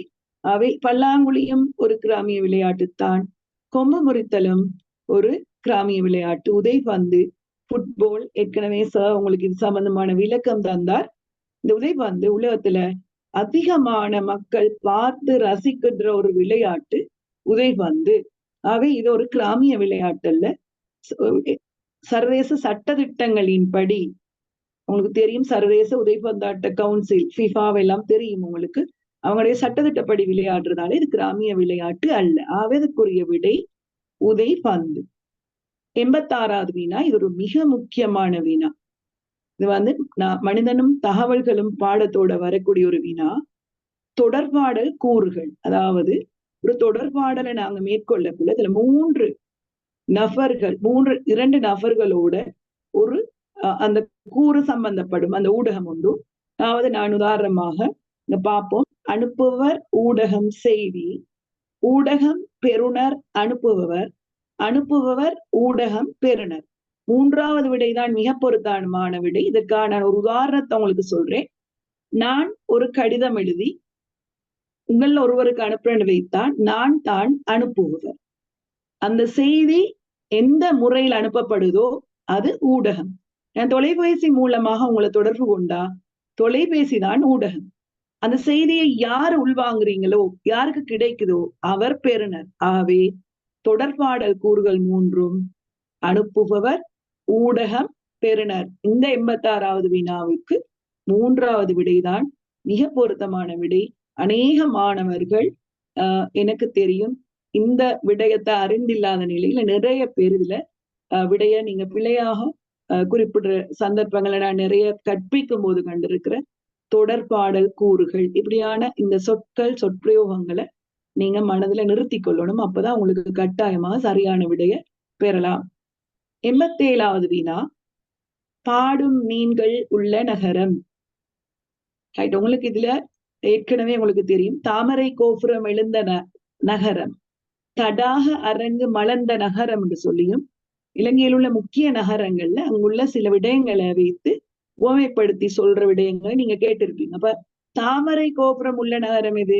கொழும்பு. அது மாதிரி இங்க பாடும் மீன்கள் உள்ள நகரம் மட்டக்களப்பு தான் இதற்குரிய விடை. இங்க ஒரு வகையான மீன்கள் காணப்படுகிறது. அந்த மீனுடைய பெயர் முரலோ தெரியல. அந்த வாயில வந்து முரலோ தெரியல எனக்கு. அந்த மீன் அந்த வாயில வந்து ஒரு கூர் மாதிரி காணப்படும். ஒரு உலோகத்தாலான கூர் மாதிரி வாயில நீண்ட கூர் காணப்படும். அந்த கூறுகள் ஒன்று தட்டுப்படும் போது ஒரு அழகான இசை ஒன்று உருவாகும். அதுதான் அங்கு பாடும் மீன்கள் உள்ள நகரம் என்று அந்த நகரம் அழைக்கப்படவே காரணம். 83வது வினா, கெபலித்தாவ புளியமரம் காணப்படும் மாகாணம் மற்றும் மாவட்டம். இது சம்பந்தமாக நான் ஒரு சிறு விளக்கம் போதும், எங்களுக்கு நேரம். நான் இதுக்கு ஒரு சிறு விளக்கம் தரணும். இந்த கெபலித்தாவ புளியமரம் சம்பந்தமாக கட்டாயமாக நீங்க பார்க்க வேண்டிய ஒரு காணொளி இருக்கிற. இது ஒரு இலங்கையோட வரலாற்றோட சம்பந்தப்பட்ட, இலங்கையில் உள்ள இந்தியாவில் உள்ள திருப்பதிக்கு எவ்வளவு தூரம் அந்த பக்தர்கள் முக்கியத்துவம் கொடுக்கிறாங்களோ அந்த அளவு ஒரு விசேடமான வரலாற்று புகழ்மிக்க இடம்தான் இந்த கெபலித்தாவ புளியமரம். இங்க எந்த விதமான கட்டிடங்கள் எதுவுமே இல்லை.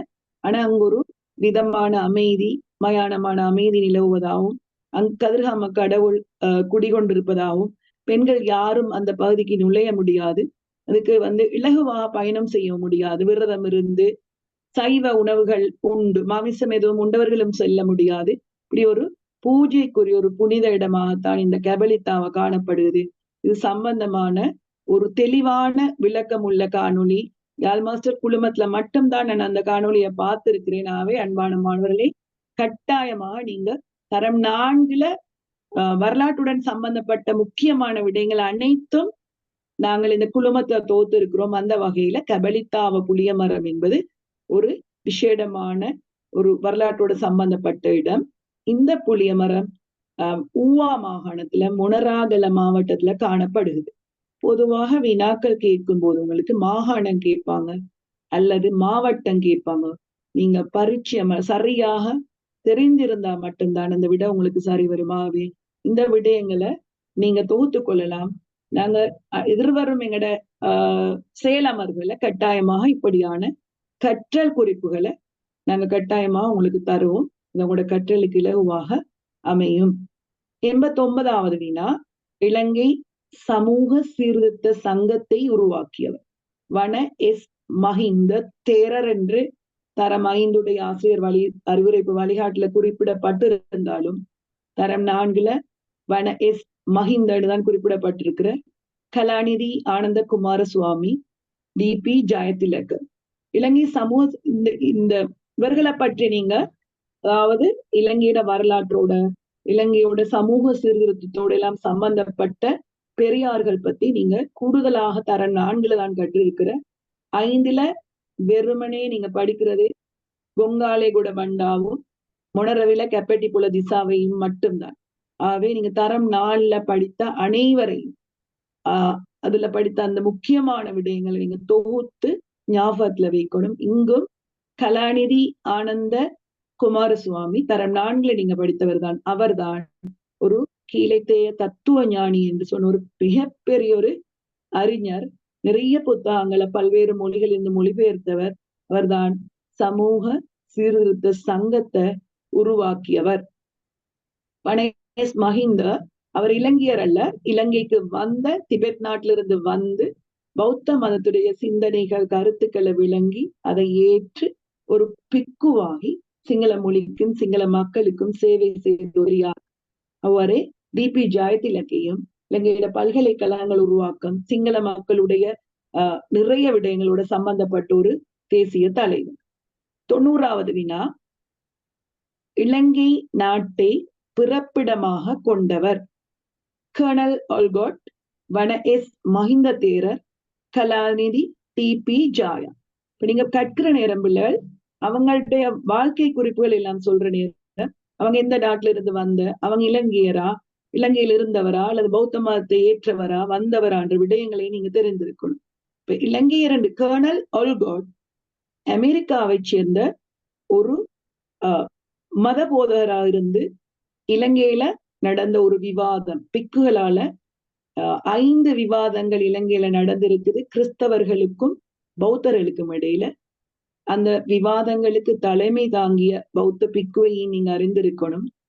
வன மீக்கெட்டுவத்தே குணானந்த தேரர் தான் அந்த 5 விவாதங்களை விவாதத்துக்கு முன்னின்று விவாதம் செய்தவர். அவருடைய வாதங்களை செவிமடுத்தான் கர்னல் ஒல்கோட் இலங்கைக்கு வந்து புத்த தத்துவங்களையும் சிந்தனைகளையும் படித்து புத்த மதத்திற்கு ஒரு பெரும் சேவை ஆற்றின ஒருவராக மாறினார்.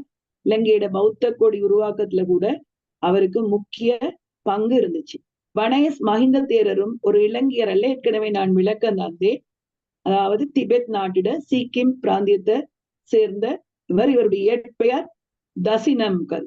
அது அவங்களோட வந்தவர் இங்க வந்து பௌத்த மதத்தை படித்து ஒரு துறவியாக மாறினார். கலாநிதி டிபி ஜாயா இவர் கண்டி மாவட்டத்தை சேர்ந்தவர், கலகெதிரைய பிறப்பிடமாக கொண்டவர். ஒரு நிமிஷம் எக்ஸ்கியூஸ் மீ, இதுல இந்த அப்துல்லால இருந்து திருப்பி ஸ்கிரீன்ல விளையாடி கொண்டு நிக்கிறான். ஒரு அம்மா பாருங்க, அப்துல்லா இருக்கா பாருங்க ப்ளீஸ். ஓகே, நீங்க கண்டினியூ பண்ணுங்க. ரைட். கலாநிதி டிபி ஜாயா கண்டி கலகெதிரைய பிறப்பிடமாக கொண்ட ஒரு துவான் ஃபுர்ஹானுத்தீன் ஜாயா என்பதுதான் இவருடைய இயற்பெயர். இவர் தான் இலங்கை நாட்டை பிறப்பிடமாக கொண்டவர். ஜாகிரா கல்லூரிகளோட உருவாக்கத்துல, அடுத்தது ஆசிரியர் பயிற்சி கலாசாலைகளோட உருவாக்கத்துல ஒரு பாடுபட்டவர். இவர் தேசிய கொடி கமிட்டிலையும், சரி அடுத்த வினா அதுதான் வருது, நாங்க பார்ப்போம். 91வது வினா, தேசிய கொடி கமிட்டி, தேசிய கீத கமிட்டி என்பவற்றில் அங்கத்தவராக செயற்பட்டவர். அனகாரிக தர்மபால, கலாநிதி டிபி ஜாயா, வனேஸ் மஹிந்த தேரர். அந்த தேசிய கொடி கமிட்டி தேசிய கீத கமிட்டி ரெண்டுலையும் அங்கத்துவம் வைத்தவர் கலாநிதி டிபி ஜாயா. எல்லா மொழிகள்லையும் பரிச்சயமான ஒருவர். இவர் உங்களுக்கு தெரியும், இவரை பத்தி நீங்க படிச்சிருப்பீங்க. இவர் புனித மக்கா யாத்திரைக்காக சென்ற நேரம் அங்கேயே மரணித்து அந்த புனித மக்காவிலே நல்லடக்கம் செய்யப்பட்ட ஒரு இலங்கையில கல்விக்கு சேவை செய்த ஒரு பெரியார். அடுத்த வினாவுக்கு நாங்க போவோம். இந்த படத்துல காட்டப்பட்ட பெரியார், படத்தில் இருப்பவர் கட்டாயமாக பிள்ளை எங்களோட நாட்டுக்கு சேவை செய்த எல்லா தலைவர்களையும் நீங்க ஒரு அங்க அடையாளத்தை வைத்து அவங்க யாருன்றத நீங்க இனம் கண்டு கொள்ளணும். இந்த கலெக்ஷன் எல்லாமே, இந்த போட்டோக்கள் எல்லாமே என்னோட ஆசிரியர் அறிவுரைப்பு வழிகாட்டுல எதை அவங்க பதிவிட்டு இருக்கிறாங்களோ அந்த படம் தான் உங்களுக்கு வினா பத்திரத்துக்கு வரும். ஆகவே நீங்க தெளிவாக அந்த படம் கலர் படமாக இருந்தாலும் அந்த பிளாக் அண்ட் ஒயிட் பிரதிய நீங்க பார்த்து அவங்களுடைய உடல் உறுப்புகளை, பொதுவாக கண்ணாடி அணிந்திருக்கிறாரா அல்லது அவருடைய தலைமயிர் எப்படி எடுத்து வாரி இருக்கிறார், அவர் அணிந்திருக்கிற இவர் ஒரு துறவியானவர். அனகரிக தர்மபால பௌத்த மதத்துக்காக மிகவும் பாடுபட்ட ஒருவர். அப்ப அவர் ஒரு அந்த காவி நிறமான ஒரு ஆடையத்தான் அணிந்திருக்கிற. அவருடைய தலைமயிர், அவருடைய உடல் உறுப்புகளோட அமைப்பு, அவருடைய பின்புலத்துல காட்டப்படுற விடயங்களையும் நீங்க அவதானிக்கணும். இந்த பொதுவாக நீங்க உங்களுக்கு தெரியும், ஆத்தர் சி கிளார்க் நேரம் அவர் ஆங்கிலேயர் தானே. அவருடைய உடல் அமைப்பு, அவருடைய மூக்கு கண்ணாடியின் அமைப்பு, அவருடைய பின் பகுதியில் ஒரு வாசிய சாலையில் இருந்துதான் அவருடைய அந்த போட்டோ எடுக்கப்பட்டுள்ளது. ஆகவே அதையும் நீங்க அவதானிக்கணும். ஒவ்வொரு தலைவரையும் CW கண்ணங்கர் அவர் எப்படி அந்த சால்வையை அணிந்திருப்பார், அவருடைய தலைமயிர் நிறம், அந்த வெள்ளை மயிர் அந்த போட்டோல தெரிகிற விதம், அவருடைய மூக்கு கண்ணாடி எல்லாம் வைத்து, அதே நேரம் கொங்காலை கூட பண்டாவும் அந்த பண்டைய சிங்கள மக்கள் ஆடை அணிகிற வகையில அந்த முடிச்சிடப்பட்ட ஒரு துணியத்தான் அவர் கட்டிருப்பார். அதை நீங்க ஞாபகப்படுத்தணும். அவ்வாறே மொனரவில ஸ்கிரீன்ல கீராட்கள், அதுல பக்கத்துல அவங்களோட பெற்றோர் இருந்தா பேரண்ட்ஸ் கட்டாயமாக இதுல குழுமத்துக்குள்ள 100க்கும் மேற்பட்ட ஆக்கள் இங்க குழுமத்துல இருக்கிற டிஸ்டர்ப் பண்ணப்படாது படிக்கிற நேரம் ப்ளீஸ் பண்ணி அந்த விஷயத்துல பெற்றோர் கவனம் எடுங்க. இப்ப நீங்க மொனரவில கெப்பட்டிக்குள்ள திசாவையும் நீங்க பார்க்கணும். அவரோட 2 போட்டோஸ் பேப்பர்கள்ல மாறி மாறி வருது. இதுல ஒன்று கையில வாழ வச்சிருக்கிற போட்டோ தரம் 5 ஆசிரியர் அறிவுரை வழிகாட்டுல காட்டப்பட்டிருக்குது. தலையில ஒரு சதுர வடிவான ஒரு தொப்பி அணிந்து பொத்தான் அணியப்பட்ட அந்த அரசர்கள் அணிகிற மாதிரியான ஒரு ஆடை அணிந்த நிலையில் உள்ளது. பழைய ஆசிரியர் அறிவுரைப்பு வழிகாட்டில் இருந்த போட்டோ. எந்த போட்டோ வந்தாலும் அவரை பற்றிய விடயங்களை நீங்க மனதில் எடுத்து தெளிவாக ஞாபகம் வைக்கணும். இவர் என்ற வகை. அடுத்த வினாவுக்கு நாங்க போவோம். நோய் காவிகளான ஆட்கள் மூலம் பரவும் நோய் அல்லாதது. நோயை கொண்டு செல்லக்கூடிய காவிகளாக ஆட்களும் இருப்பாங்க. சின்ன முத்து கொப்பளிப்பான். இது வந்தா அவங்களுக்கு தெரியும், உங்களை தனிமைப்படுத்துவோம், அவங்களோட யாரையும் நாங்க தொடர்பு கொள்ள மாட்டோம். மலேரியா நுளம்பால பரவக்கூடிய நோய். ஆவே நோய் காவிகளான ஆட்கள் மூலம் பரவும் நோய் அல்லாதது மலேரியா. 94வது வினா. ஆரோக்கியமான வளர்ச்சிக்கு தேவையானது கலப்புணவு, உடனுணவு, வெல்லம் கூடியது. ஆரோக்கியமான வளர்ச்சிக்கு கலப்பு உணவுதான் தேவை. உடனுணவுகள் தவிர்க்கப்படணும், வெல்லம் கூடிய உணவுகள் தவிர்க்கப்படணும், எண்ணெயில் பொரித்த உணவுகள், சீனிதான் வெல்லம், உப்பு கூடின உணவுகள், செயற்கை நிறச்சேர்க்கைகள் சேர்த்த உணவுகள் எல்லாம் எங்களுடைய உணவுல இருந்து தவிர்க்கப்படணும். அடுத்த வினாவை நாங்க பார்ப்போம். நீராவி 88வது கேள்வியை திருப்பி கேட்டுக்கொண்டிருக்கிறேன். ஒரு கதை திருப்பி இருக்கா ப்ளீஸ். 88வது கேள்வி. கபலித்தாவ புளியமரம் காணப்படும் மாகாணம் மற்றும் மாவட்டம். உங்களோட அந்த வினாபத்திரத்துல 3வது விடை வடமத்திய மாகாணம் என்ன தவறுதலாக அங்க பதியப்பட்டிக்குது. அதை நீங்க ஊவா மாகாணம் என்று அதை வெட்டி எழுதி கொள்ளணும், மாற்றிக்கொள்ளுங்க. அப்ப ஊவா மாகாணமும் மாவட்டம் மொனராகலை. ஆவே அது டைப்பிங் எரர் ஒன்றுதான். அவே அதை நீங்க மாத்தலாம். ஊவா மாகாணத்துலதான் கெபலித்தாவன்ற இடத்துல அந்த புளிய மரம் காணப்படுது. இதோட சம்பந்தப்பட்ட ஒரு நபரும் இருக்கிற அவர்தான் கெபலித்தாவர் ஆள எனப்படும் அந்த இடத்துல கதாநாயகன். அந்த வீடியோவை நீங்க பார்க்கிறது மூலமா இது சம்பந்தமாக இன்னும் சில சுவாரஸ்யமான தகவல்களை பெற்றுக்கொள்ளலாம். நாங்க அடுத்த வினாவுக்கு போவோம். 89வது கேள்விக்கு விட கேட்டிருந்தா ஒரு கலாக்குமார் சொல்லிவிடுவோம். 89 இலங்கையின் சமூக சீர்திருத்த சங்கத்தை உருவாக்கியவர் கலாநிதி ஆனந்த குமார சுவாமி. அவர்தான் கீழைத்தேய தத்துவ ஞானி என அழைக்கப்பட்ட இந்து சமயத்துக்கு சேவையாற்றியவர். 96வது வினா. போர்த்துகேயர் இலங்கையில் பரப்பிய சமயம். இப்ப போர்த்துகேயர் அதாவது ஐரோப்பா கண்டத்திலிருந்து நாடுகான் பயணங்களை மேற்கொண்டு வந்தவர்கள் அனைவரும் 2 நோக்கங்களுக்காகத்தான் அவங்க பொதுவாக இந்த கீழைத்தேய நாடுகளுக்கு வந்தாங்க. அவங்களோட வியாபாரத்தை விருத்தி செய்து கொள்றதோட சமயத்தை பரப்புறதுக்காக. அந்த வகையில இந்த போர்த்துகேயர் சரி, ஒல்லாந்தர் சரி, ஆங்கிலேயர் சரி, எல்லோருமே ஐரோப்பா கண்டத்தை சேர்ந்தவர்கள்.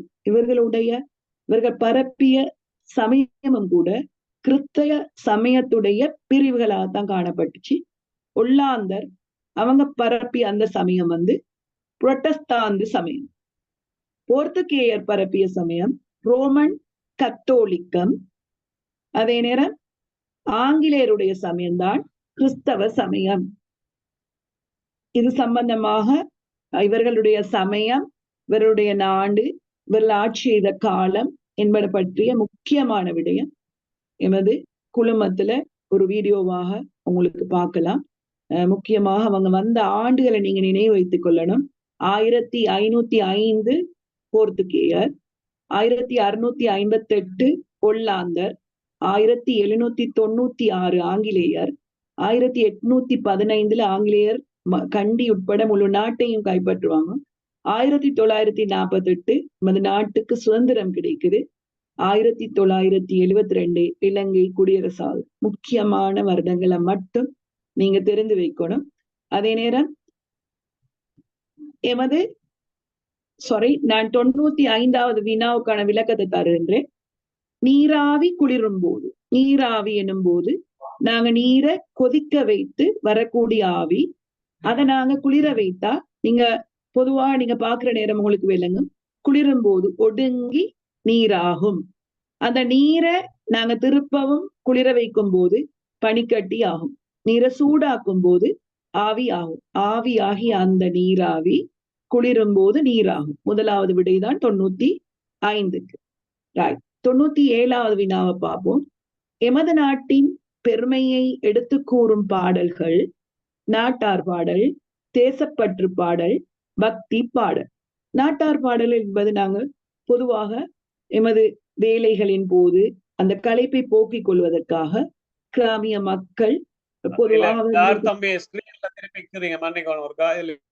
கேலக்ஸி A03 தம்பி ஸ்கிரீன்ல கிரிக்கும் நினைக்கிறீங்களே.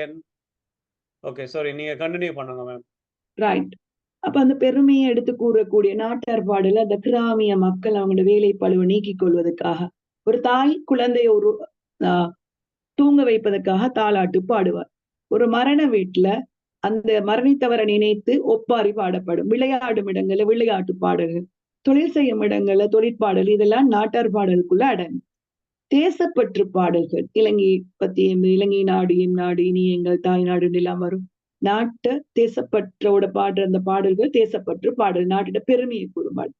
பக்தி பாடல்கள் சமயம் சார்ந்த விடயங்களை கூறுற பாடல்கள் பக்தி பாடல்கள். ஆகவே எமது நாட்டின் பெருமையை எடுத்து கூறும் பாடல்கள் தேசப்பற்று பாடல். எங்களோட கைட்ல ஆசிரியர் அறிவுரைப்பு வழிகாட்டுல தேசப்பற்று பாடல்கள் தந்திருக்கும்.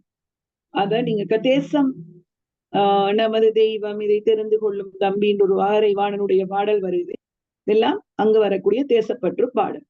97வது வினா எமது நாட்டின் பெருமையை எடுத்து கூறும் பாடல்கள் தேசப்பற்று பாடல். 98 பண்டைய தொடர்பாடல் முறை அல்லாதது. தீக்குவியல் மூட்டல், முரசறைதல், தொலைநகல். எல்லாம் தீக்குவியல் மூட்டல், முரசறைதல், பறவைகளிடம் அனுப்புதல், ஓடக்கூடிய அந்த ஓட்டக்காரர்கள் மூலமாக அனுப்புதல், ஈட்டியில செய்திய அடுத்து அனுப்புதல், புறாக்கள் அனுப்புதல், எல்லாம் பண்டைய முறைகள். அந்த வகையில தொலைநகல் என்பது ஃபேக்ஸ குறி. தொலைநகல் ஃபேக்ஸ், அதாவது செய்திகளை நாங்க வரைந்த படங்களை கூட அனுப்பக்கூடிய நவீன முறை. அதே நேரம் 99வது வினா இலங்கையில் சரசவிய எனும் விருது எத்துறைக்கு வழங்கப்படும். இதுவும் நாம் இலங்கையர் பாடத்தோடு நாட்டை பிரதிநிதித்துவப்படுத்தி ஒரு விளையாட்டு வீரனோ, ஒரு நடிகனோ, ஒரு விஞ்ஞானியோ வெளிநாடுக்கோ எங்கோ செல்லும் போது அவங்க எவ்வாறு இந்த நாட்டோட பெருமையை எடுத்து காட்டுவதற்காக நடந்து கொள்ள வேண்டும் என்று நீங்க படித்திருப்பீங்க. அதாவது கட்டாயமா ஒரு சாதனை படைத்தவர்களுக்கு விருதுகள் வழங்கப்படும் ஒவ்வொரு துறையிலும். அதுல இலங்கையில வழங்கப்படுற விருதுல சரசவிய எனும் விருது, இது சிங்கள சொல். சரசவிய எனும் விருது சினிமா துறையில் புகழ் பெற்றவர்களுக்காக வழங்கப்படுகின்றது. ஆகவே இந்த விருது நீங்க திரைப்படங்கள் எடுத்து, இலங்கையிட முக்கியமான திரைப்படங்கள், அடுத்தது ஆராய்ச்சிக்காக பாடுபட்டவர்கள், விவசாயம் வைக்கலாம், மருத்துவம், கட்டிட தொழில் அப்படியான ஆராய்ச்சியில புகழ் பெற்றவர்களுக்கு கூட நமது நாட்டுல புகழ்பெற்ற விஞ்ஞானிகள் உங்களுக்கு தெரியும். அமெரிக்காவோட விண்வெளி ஆராய்ச்சி நிலையம் நாசாவுல புகழ்பெற்ற விஞ்ஞானிகளா இருக்கிற சிறில் பொன்னம்பெருமா அவர் இலங்கையைச் சேர்ந்தவர் தான். அதே நேரம் செவ்வாய் கிரகத்துக்கு செல்வதற்காக உருவாக்கப்பட்ட ஒரு செயற்கைக்கோள் பாத்ஃபைண்டர் எனப்படும் அந்த வாகனத்தை கூட வடிவமைத்தவர் கூட ஒரு இலங்கையைச் சேர்ந்த விஞ்ஞானி தான். அவ்வாறு எவ்வளவோ நிறைய சாதனைகள் நிலைநாட்டிய மக்கள் அவர்களுக்கு அந்தந்த துறையில அவர்களை மேலும் அவர்கள் இவ்வாறான சாதனைகள் புரிய வேண்டும் என்பதற்காக ஊக்குவிக்கப்படுறதுக்காகத்தான் இப்படி விருதுகள் வழங்கப்படும். உலகத்துல மிகப்பெரிய விருதாக நோபல் பரிசு வழங்கப்படும். அவ்வாறான அந்த கின்னஸ் சாதனைகள் அப்படி நிறைய விருதுகள் வழங்கப்படும். இந்த வகையில சரசவி என்பது சினிமாவுக்கு வழங்கப்படும் ஒரு விருது. 100வது வினா, எமது நாட்டை கைப்பற்றிய ஆங்கிலேயரின் அரசியாக இருந்தவர், அவரும் அண்மையில தான் காலமானார். எலிசபெத் மகாராணி தற்போது அரசராக இருக்கின்ற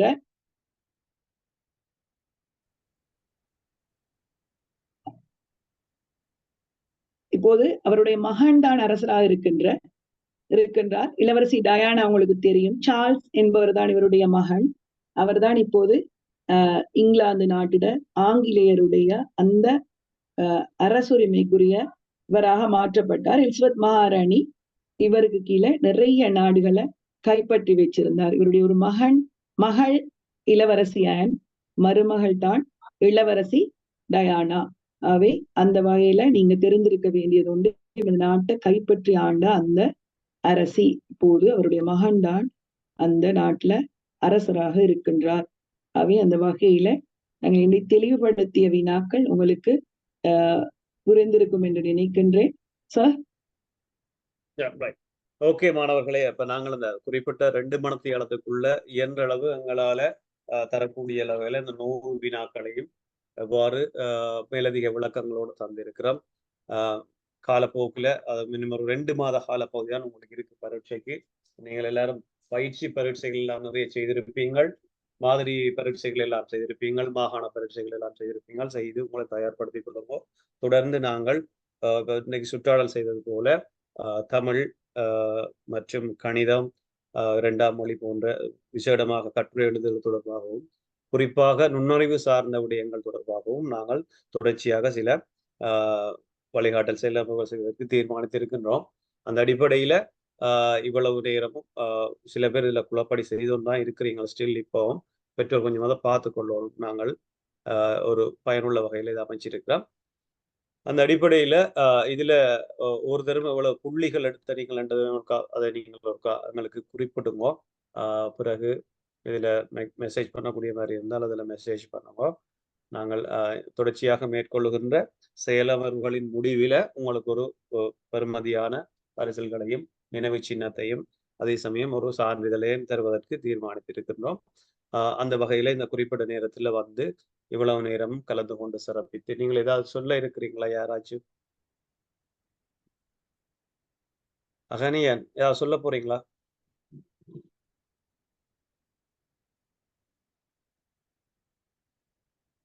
ஓகே.